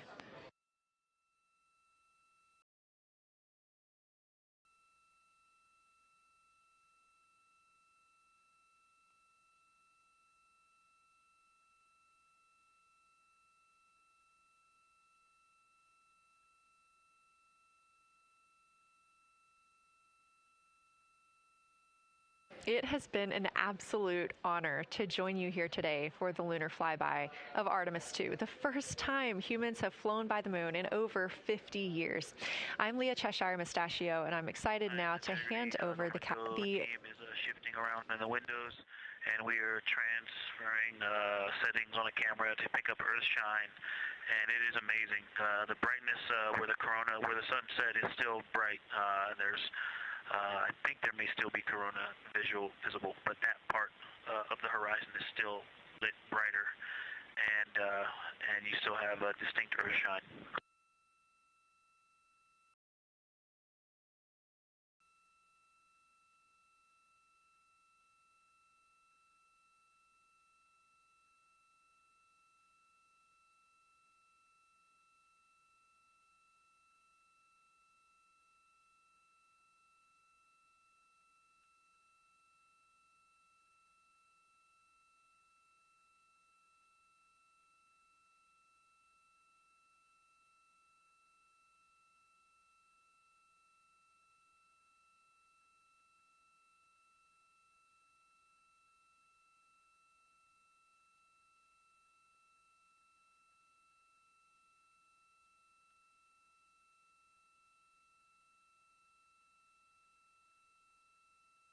You know our rules that we don't talk when the crew is talking, so wanted to give Victor Glover a moment there to call down what he was seeing now that the moon is covering the sun.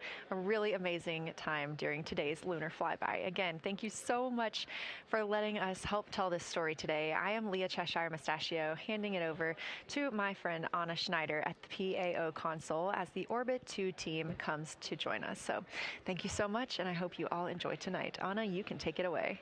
Thank you so much, Leah, and it's been a joy listening to your coverage over the last several hours. So as you mentioned, the Orbit 2 team of flight controllers is currently making their way on console and completing a shift handover with the Orbit 1 team of flight controllers. The Orbit 2 team tonight will be led by Flight Director Diane Daly, and she is currently handing over with the Orbit 1 flight director there on your screen, who was Flight Director Jeff Radigan.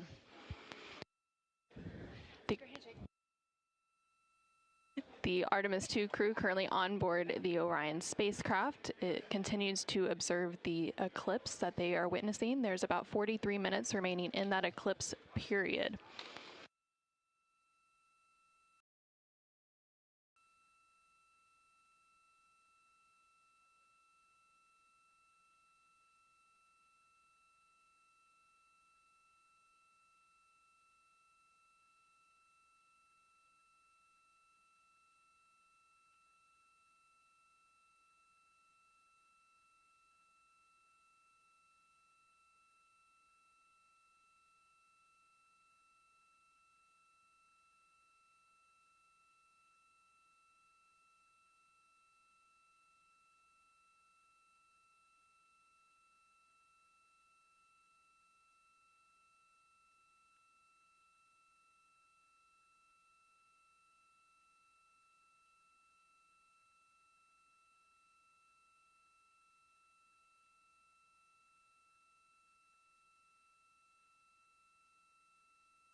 This is Artemis Mission Control. You are currently seeing a live view of the solar array wing cameras on the Orion spacecraft. We spoke with our science team, and they did determine that that dot in the distance is Venus.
integrity. Let's see, not a huge change in here, just an update. The camera settings for Earthshine are challenging. This one's challenging to capture. What we're seeing, we're just not picking up on the cameras. And after all of the amazing sights that we saw earlier, we just went sci-fi. This has, it just looks unreal. You can see the surface of the moon between, I guess, the Earthshine. I guess Earthshine. You can actually see a majority of the moon. It is the strangest looking thing that you can see so much on the surface.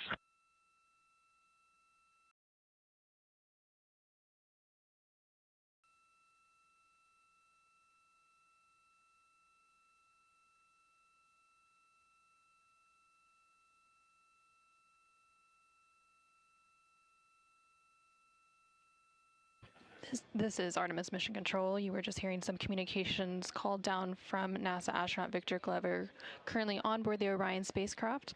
They are currently observing an eclipse. There's about 39 minutes remaining in that eclipse period. Currently, we are in a forward link LOS, or loss of signal, so the crew can communicate down with... He's seen 2 meteors, science.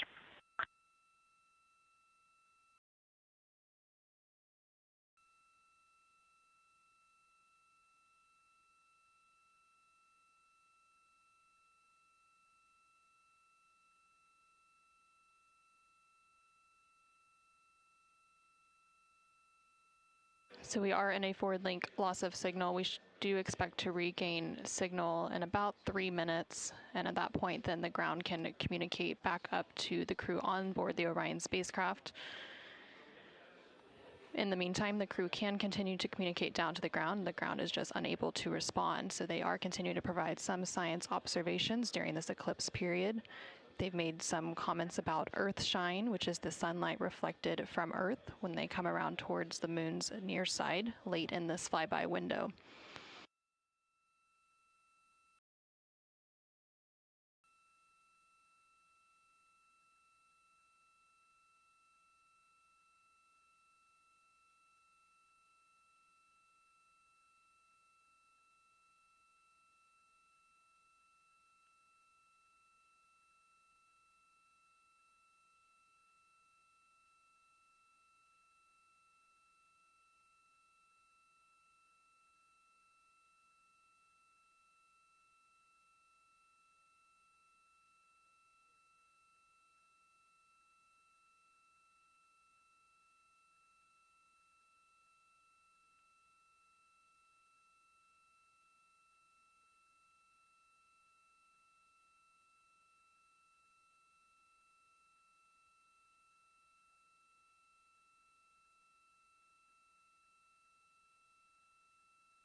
Science Integrity in the Blind, the glow around the moon is beginning to become a little bit more even. It's not so much distinct just where the sun set on the moon's horizon as we're flying through this trajectory, and then the sun's going to come up out of the other side. I think it's we're starting to see the glow around the moon get balanced out. I still see Earthshine, and the Earth is very bright out there. Still quite an unreal sight. Integrity Houston, we have that sit rep loud and clear, and we are back with you. How do you hear me?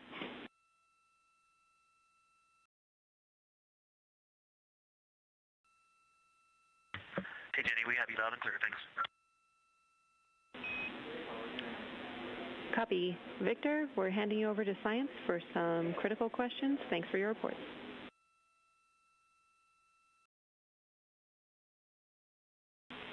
Integrity Science, we were loving your science sit reps in the blind, and it should come as no surprise that we have a number of follow-up questions. First, you mentioned Reed observing meteors. Can you speak to that? Were you referring to comets or impact flashes or something else?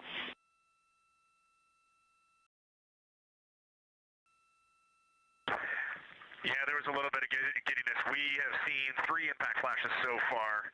I saw 2, and Jeremy has seen 1. Undoubtedly, Jeremy saw 2, so that's 4 total. Undoubtedly, quick impact flashes.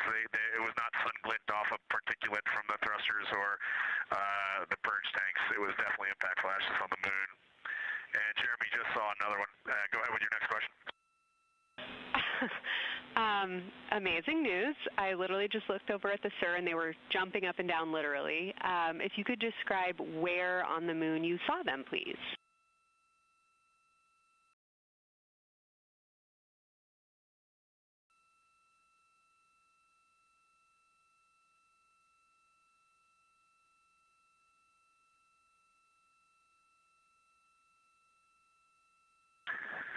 So they've all been either on or a bit south of the equator and on the Earth side of the moon. Stand by. All right, so Jeremy has seen them kind of on and south of the equator, kind of spread across the moon, and mine were both south of the equator and just a little bit left of center of the moon.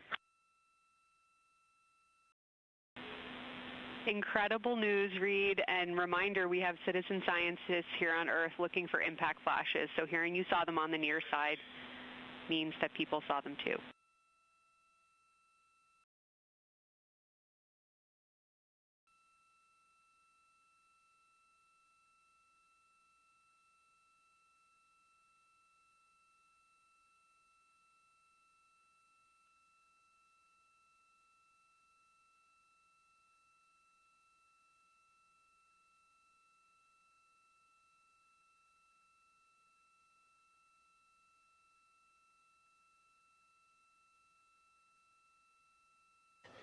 This is Artemis Mission Control. We have regained that signal, so the team here in Mission Control was able to call back up to the crew on board the Orion spacecraft as they continue their lunar flyby. Specifically, they are now in that eclipse period.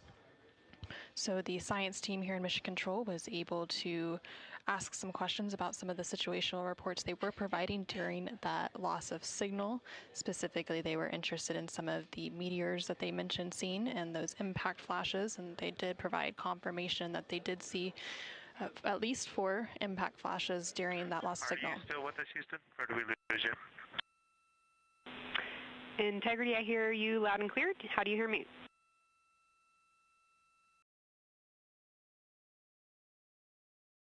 Okay, we got you loud and clear. One of the other things I wanted to describe, which was surprising to me, but the entire moon is lit up. It's glowing behind the entire moon. I thought it would look, dark against the black sky or deep space, but the sun is lighting up the entire limb of the moon. You can see the entire perimeter of it, and even now with the sun far behind the moon, you can still make out little bits of topography around the entire limb, just bumps as you go around it. And there's about the glow around the moon, once your eyes adjust, is easily 10 widths or diameters of the sun around the entire moon.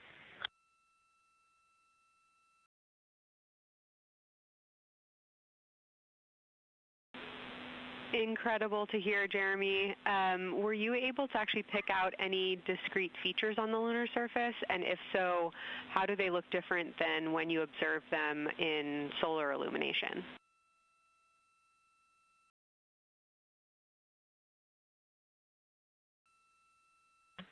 No, we really haven't been able to identify features on the lunar surface yet. We just see, the topography on the limb. For the Earth glow, we're about a quarter moon, waxing quarter moon, if you will, from the Earth glow perspective, and it's just at a very, just the sight angle. I'm just not able to tell what I'm looking at yet in the Earth glow. Understood. Thanks, Jeremy. One other question for you on the solar corona. Were you actually able to see any structure or color in the corona before most of it disappeared behind the moon?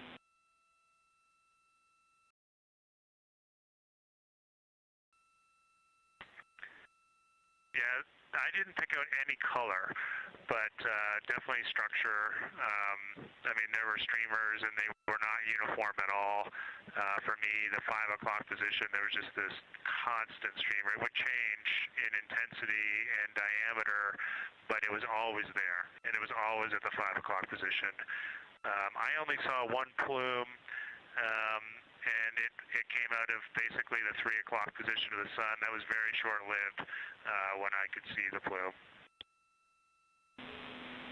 Exactly what we were looking for. Thanks, Jeremy. And a heads up that we, calculated here on the ground about how long you could see the corona for, and we expect it to start to appear again in the next 11 minutes. Thanks for those amazing descriptions.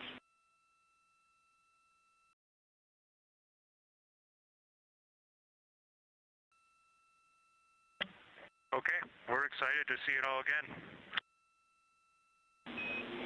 Integrity Houston, we're following along as well. That was outstanding. If you haven't already, just reminding you to swap positions at the windows. And that brief LOS we had previously was due to a data rate change expected.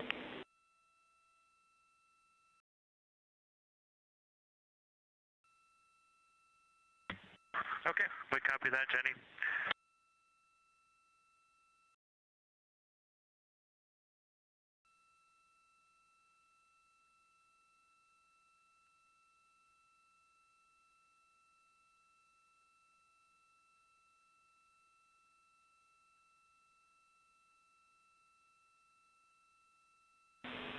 Integrity Science, one more request for you. While it's still fresh in your mind, any annotations or sketches you want to make of what you're seeing either around the corona structures you just mentioned or even on Earthshine would be so appreciated.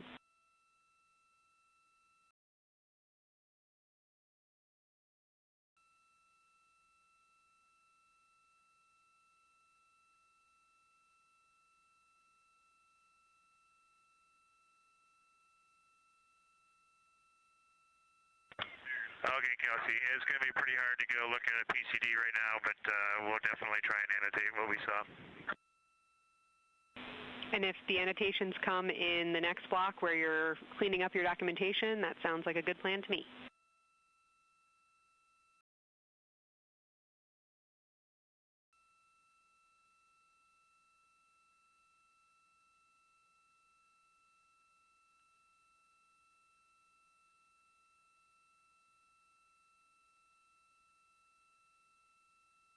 This is Artemis Mission Control. On the bottom right corner of your screen, you can see a view of the Science Officer console here in Mission Control. And we've been hearing that communication between the Science Officer. The Orbit 1 Science Officer is Kelsey Young, and she's been asking questions to the crew, specifically CSA astronaut Jeremy Hansen, based on the observations they've been making during this eclipse period. And then in the upper left-hand corner of your screen, you can see a view of the Artemis real-time orbit website, which provides updates on the velocity and the distance from Earth and the Moon of the Orion spacecraft as it continues to make its way back to Earth. The distance from the Moon will continue to increase at this point. So right now, Orion and its crew are about 6,300 miles away from the Moon and about 251,000 miles away from the Earth.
Okay, science, we're getting set up for sunrise.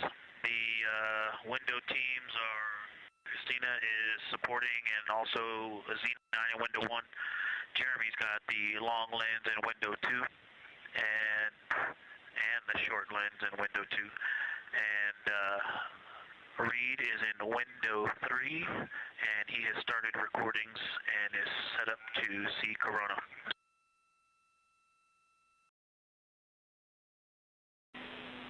Great, SITREP Victor. That sounds like a good config, and we're showing coronal effects start to appear on your video camera. So in the next few minutes, we should start to hear your observations.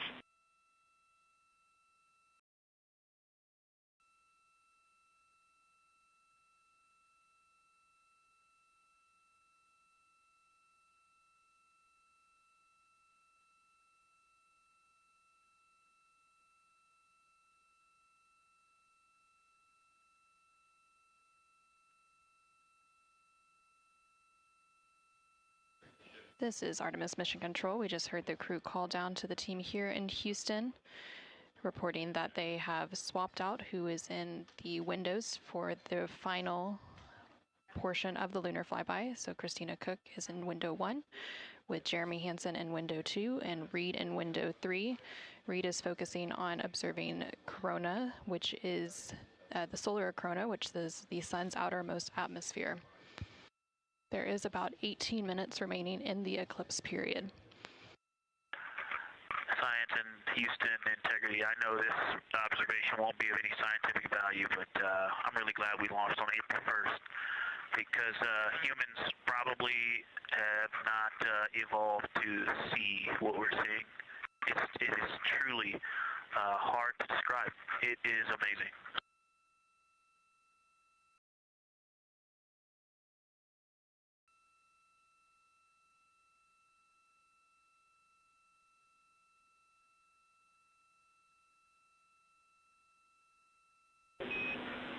Amazing. Thank you, Victor.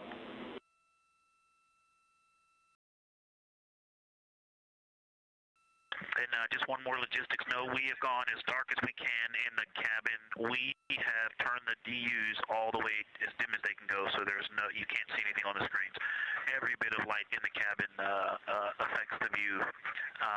You're definitely seeing the brightness go closer. It's definitely brighter on the Earthshine side, and so we're expecting to see some corona here soon. We copy all. Excited for what you see next.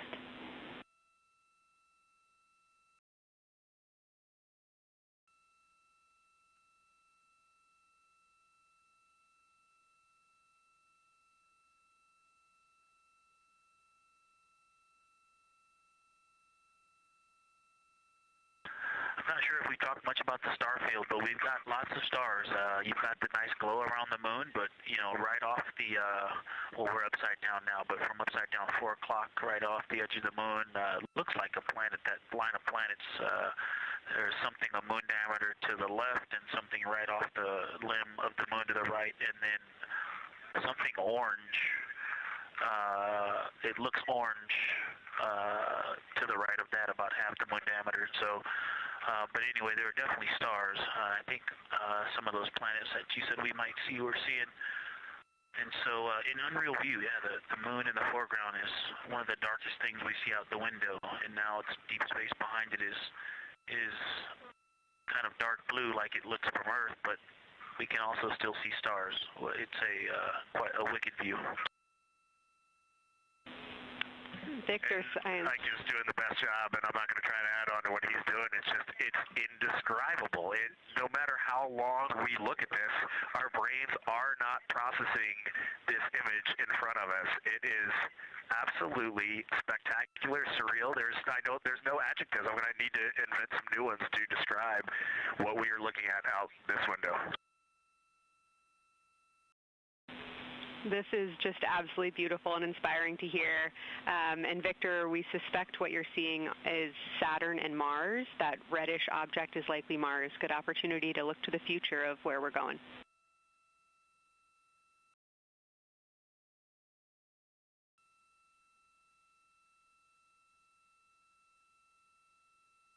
Yeah, we can absolutely see the color of Mars. That's awesome.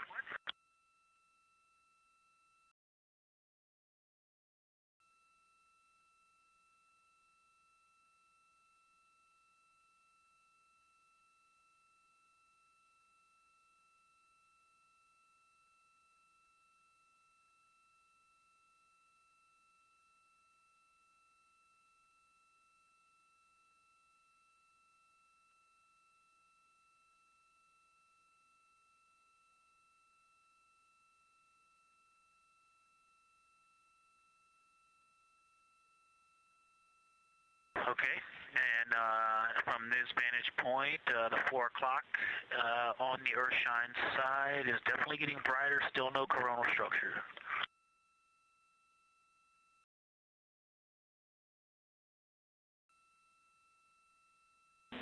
Houston copies.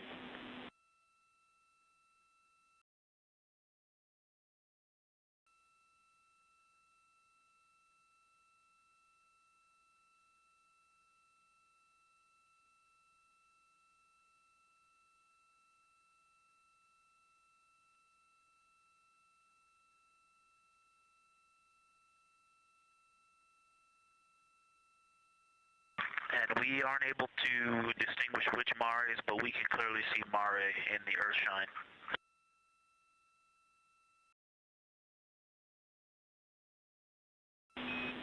We copy.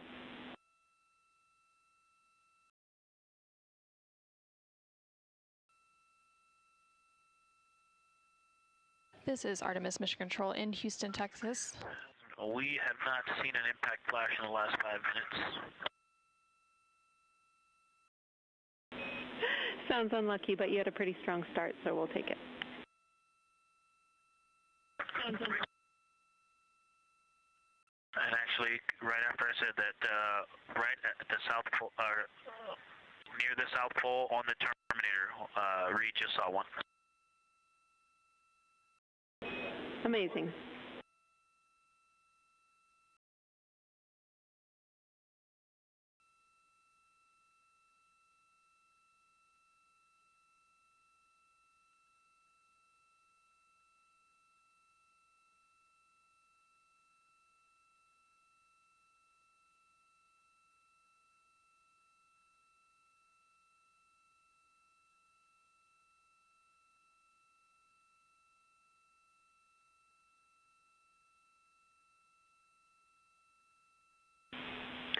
Integrity Science, and as you look around our solar system neighborhood, you should see Saturn setting behind the moon right now.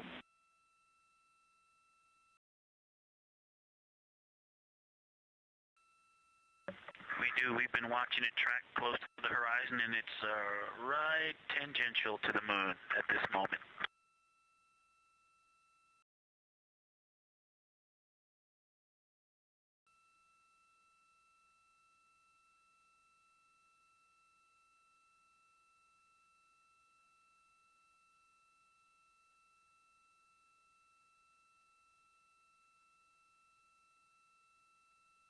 This is Artemis Mission Control in Houston, Texas. We are currently 5 days, 2 hours, and 44 minutes into the Artemis 2 mission, and we have about 11 minutes remaining in the eclipse at the latter half of the lunar flyby that the Artemis 2 crew is experiencing on board the Orion spacecraft.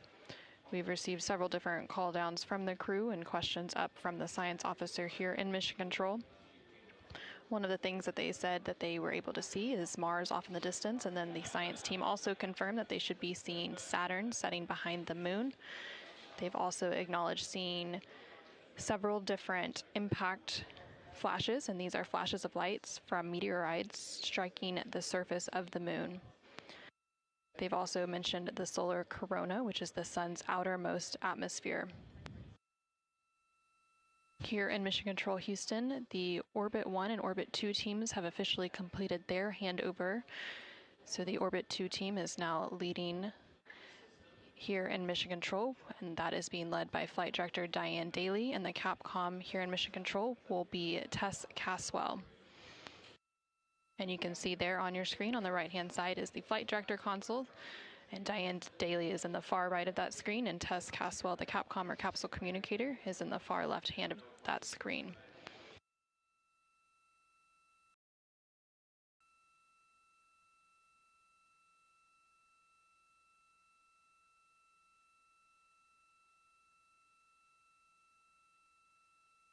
Hey, the light is continuing to grow in intensity. At about the 4 o'clock position on the, about the 8 o'clock position on the Earth-shine side. Saturn has set. Mars is tracking towards the moon's horizon.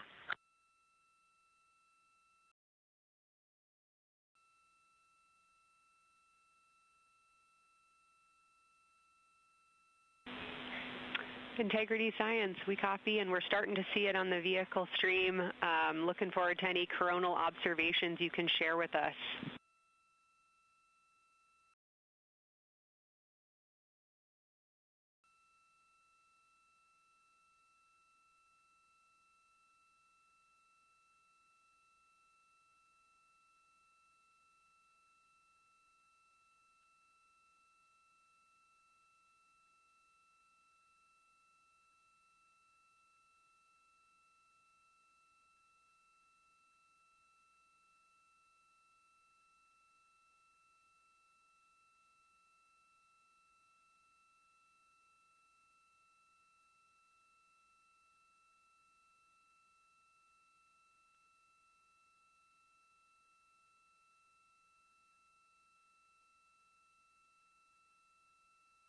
This is Artemis Mission Control. That view you're seeing on your screen is coming from the solar array wing cameras outside of the Orion spacecraft. And you can see the light starting to come into view as the solar eclipse period is starting to end. Integrity, still no coronal structure at this time, just continuing to grow in intensity.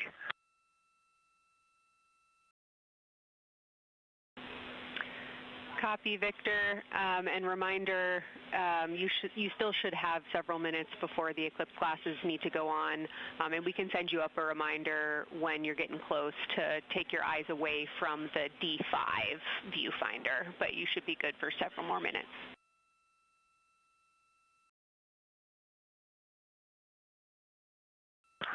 Copy, thank you. And yes, please send up the reminder. Thank you.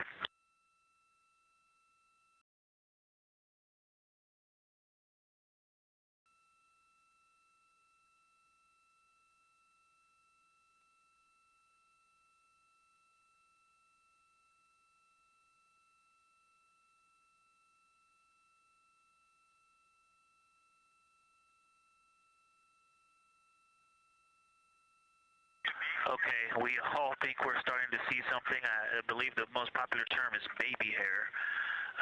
As the light grows in intensity and the horizon on this side becomes very distinct. You can still see Earth shine, even though the sun's brightness is definitely growing in intensity.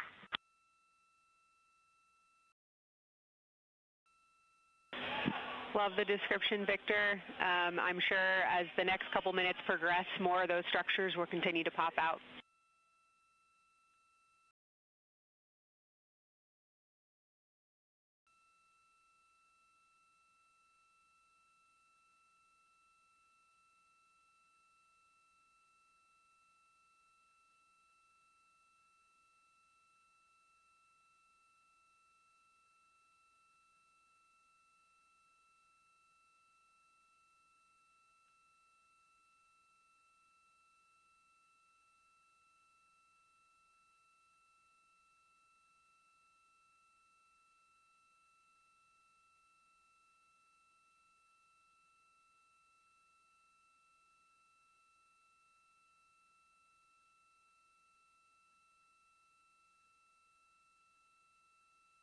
This is Artemis Mission Control in Houston, Texas.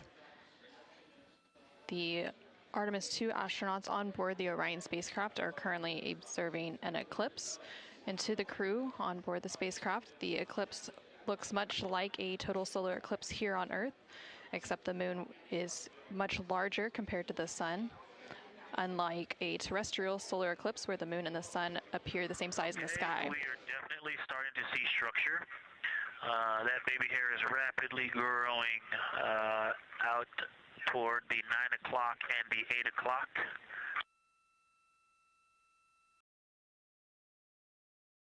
It's almost as if it were reaching out for Venus or for the Earth.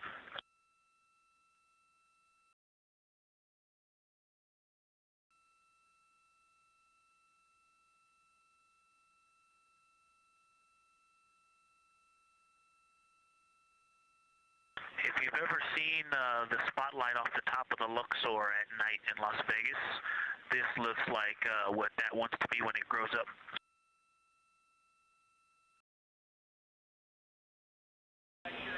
Integrity Science, glad to hear you're following your training of tell it like you see it.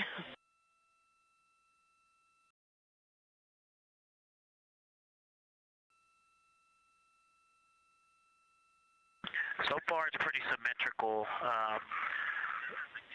There are 2 or 3 streamers that are growing in intensity and in magnitude, and it's slowly starting to widen, starting to spread out across the horizon. Pretty amazing view.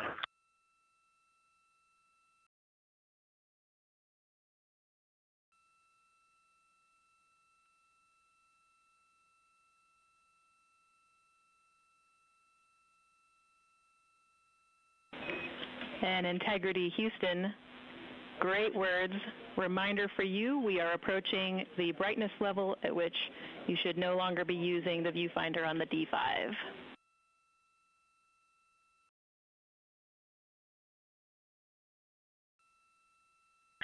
Integrity copies, and thanks for the heads up.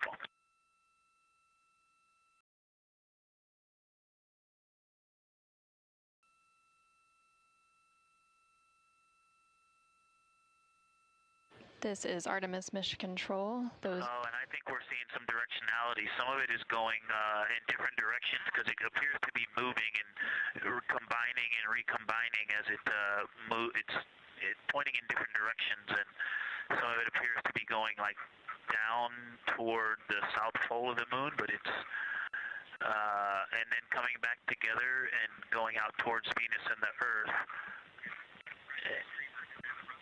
And depending on how I stare at it, it looks like one large structure, but then it definitely has wisps, and you can see 3 or 4 structures inside of it. It's like watching a flame. It's like looking at a flame, and stand by. And so it has some inherent movement. Now there's a very bright spot. There's a very bright spot in the center of it.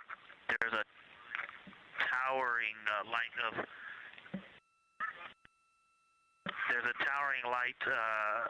and then there were like 2 streamers that were going 30 degrees out from it, and now it is just extremely bright.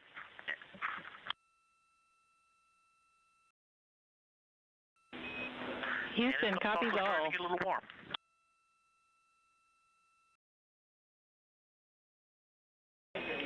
And we copied all. We wanted to remind you at this point on the eclipse glasses. Should be about time for those.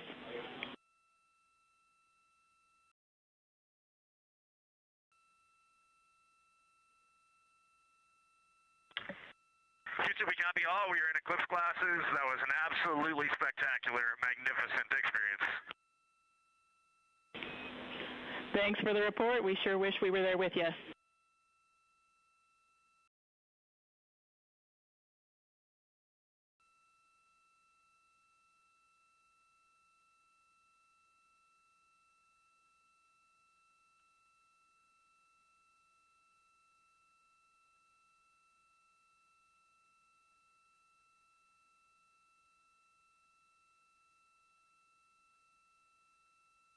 This is Artemis Mission Control. The eclipse period is coming to an end, and we did hear that call up that the crew now has to put on those eclipse glasses to be able to protect their eyes for this final portion of the eclipse. And these views coming to you from the solar array wing cameras on the Orion spacecraft. Houston, if you could give me about 20 new superlatives in the mission summary for tomorrow, that'll help my vocabulary out a bit. Thank you. We will solicit input from the team.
This is Artemis Mission Control. There on your screen, you can see a live look inside of the SIR, or the Science Evaluation Room, here in Mission Control Houston, just down the hallway from the Artemis Flight Control Room.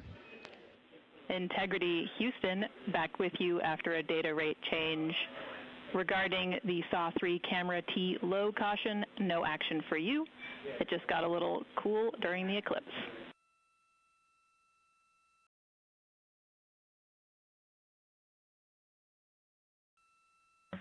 Okay, we copy, and if you didn't copy my request for the mission summary to add about 20 new superlatives to help my vocabulary, I would appreciate it. We copied it fantastically.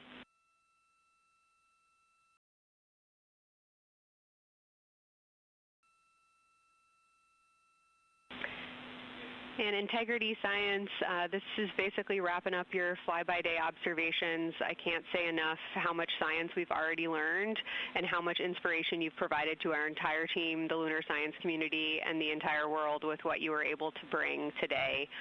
You really brought the moon closer for us today, and we cannot say thank you enough. And science signing off, and can't wait to talk to you tomorrow morning.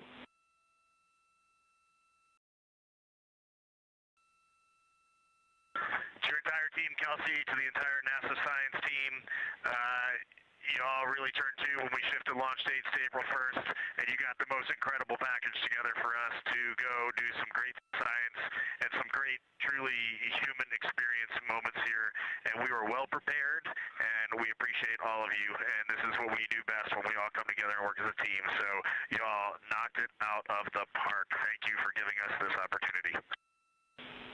Beautiful words, Reed. Thanks so much.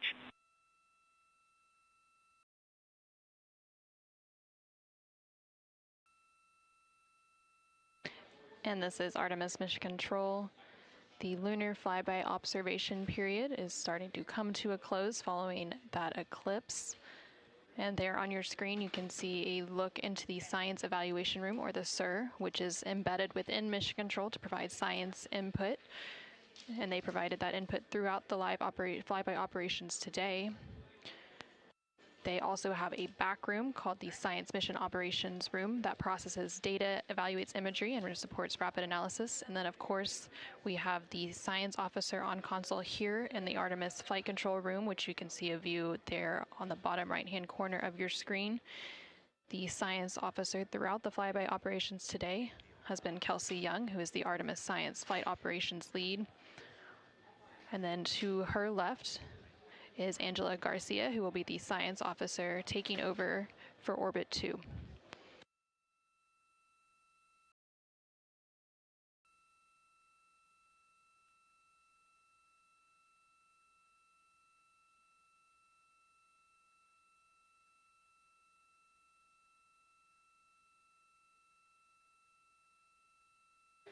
And for the past 7 hours or so, the crew has been going through their lunar flyby observation period.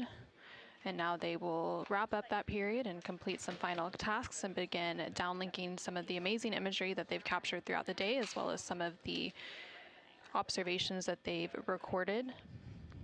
And now on your screen, you're seeing a live look from the Orion spacecraft from those solar array wing cameras.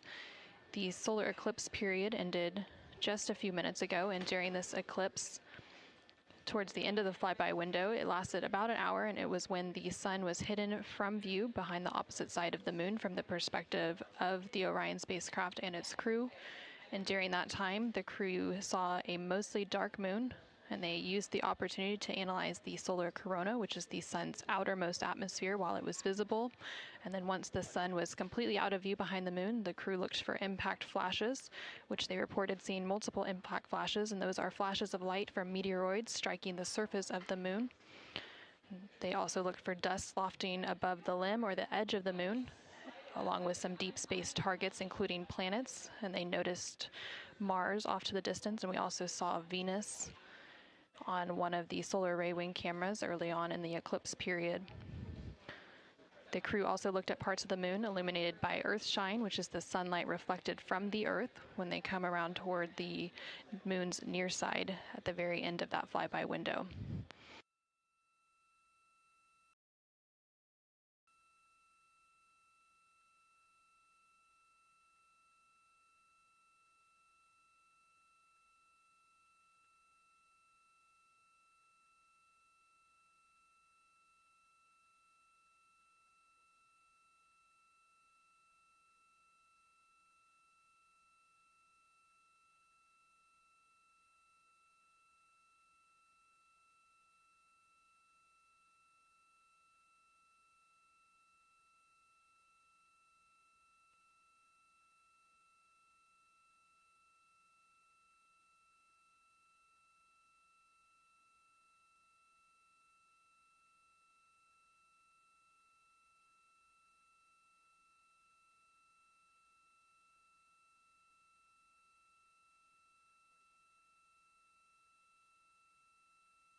Integrity Houston, understand that you are still reflecting upon and consolidating your lunar observations. At your convenience, I have 2 items related to the upcoming VIP event.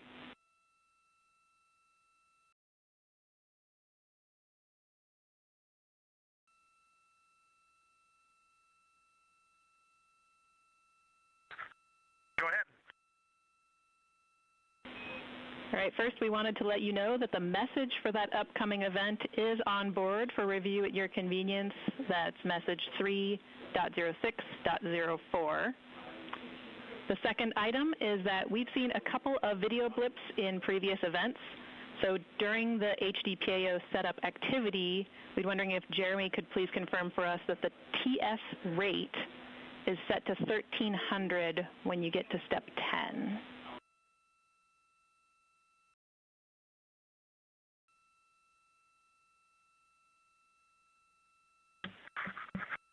Okay, Jenny. Yeah, we're pretty sure we've been in 1300 for all the PAO events. We've been tracking that when we swap between the HHP and the D5. We copy, Jeremy. Thanks. And for the record, the phenomenal Jenny has gone on to her next appointment of the day, and you've now got Tess with you.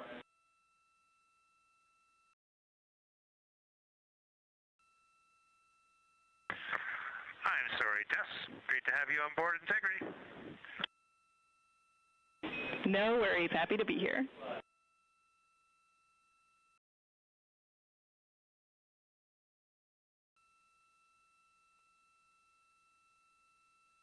This is Artemis Mission Control. We heard some communication there between the Capcom or capsule communicator here in Mission Control, which for Orbit 2 is Tess Caswell, and the CSA or Canadian Space Agency astronaut on board the Orion spacecraft, Jeremy Hansen.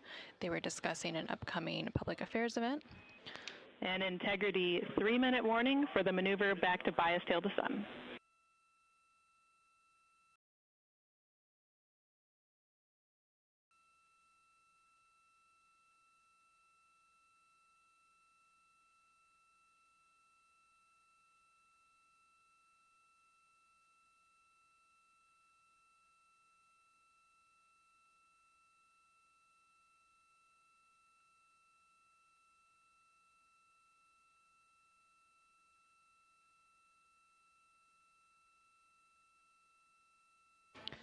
The crew on board the Orion spacecraft recently completed their lunar observation period.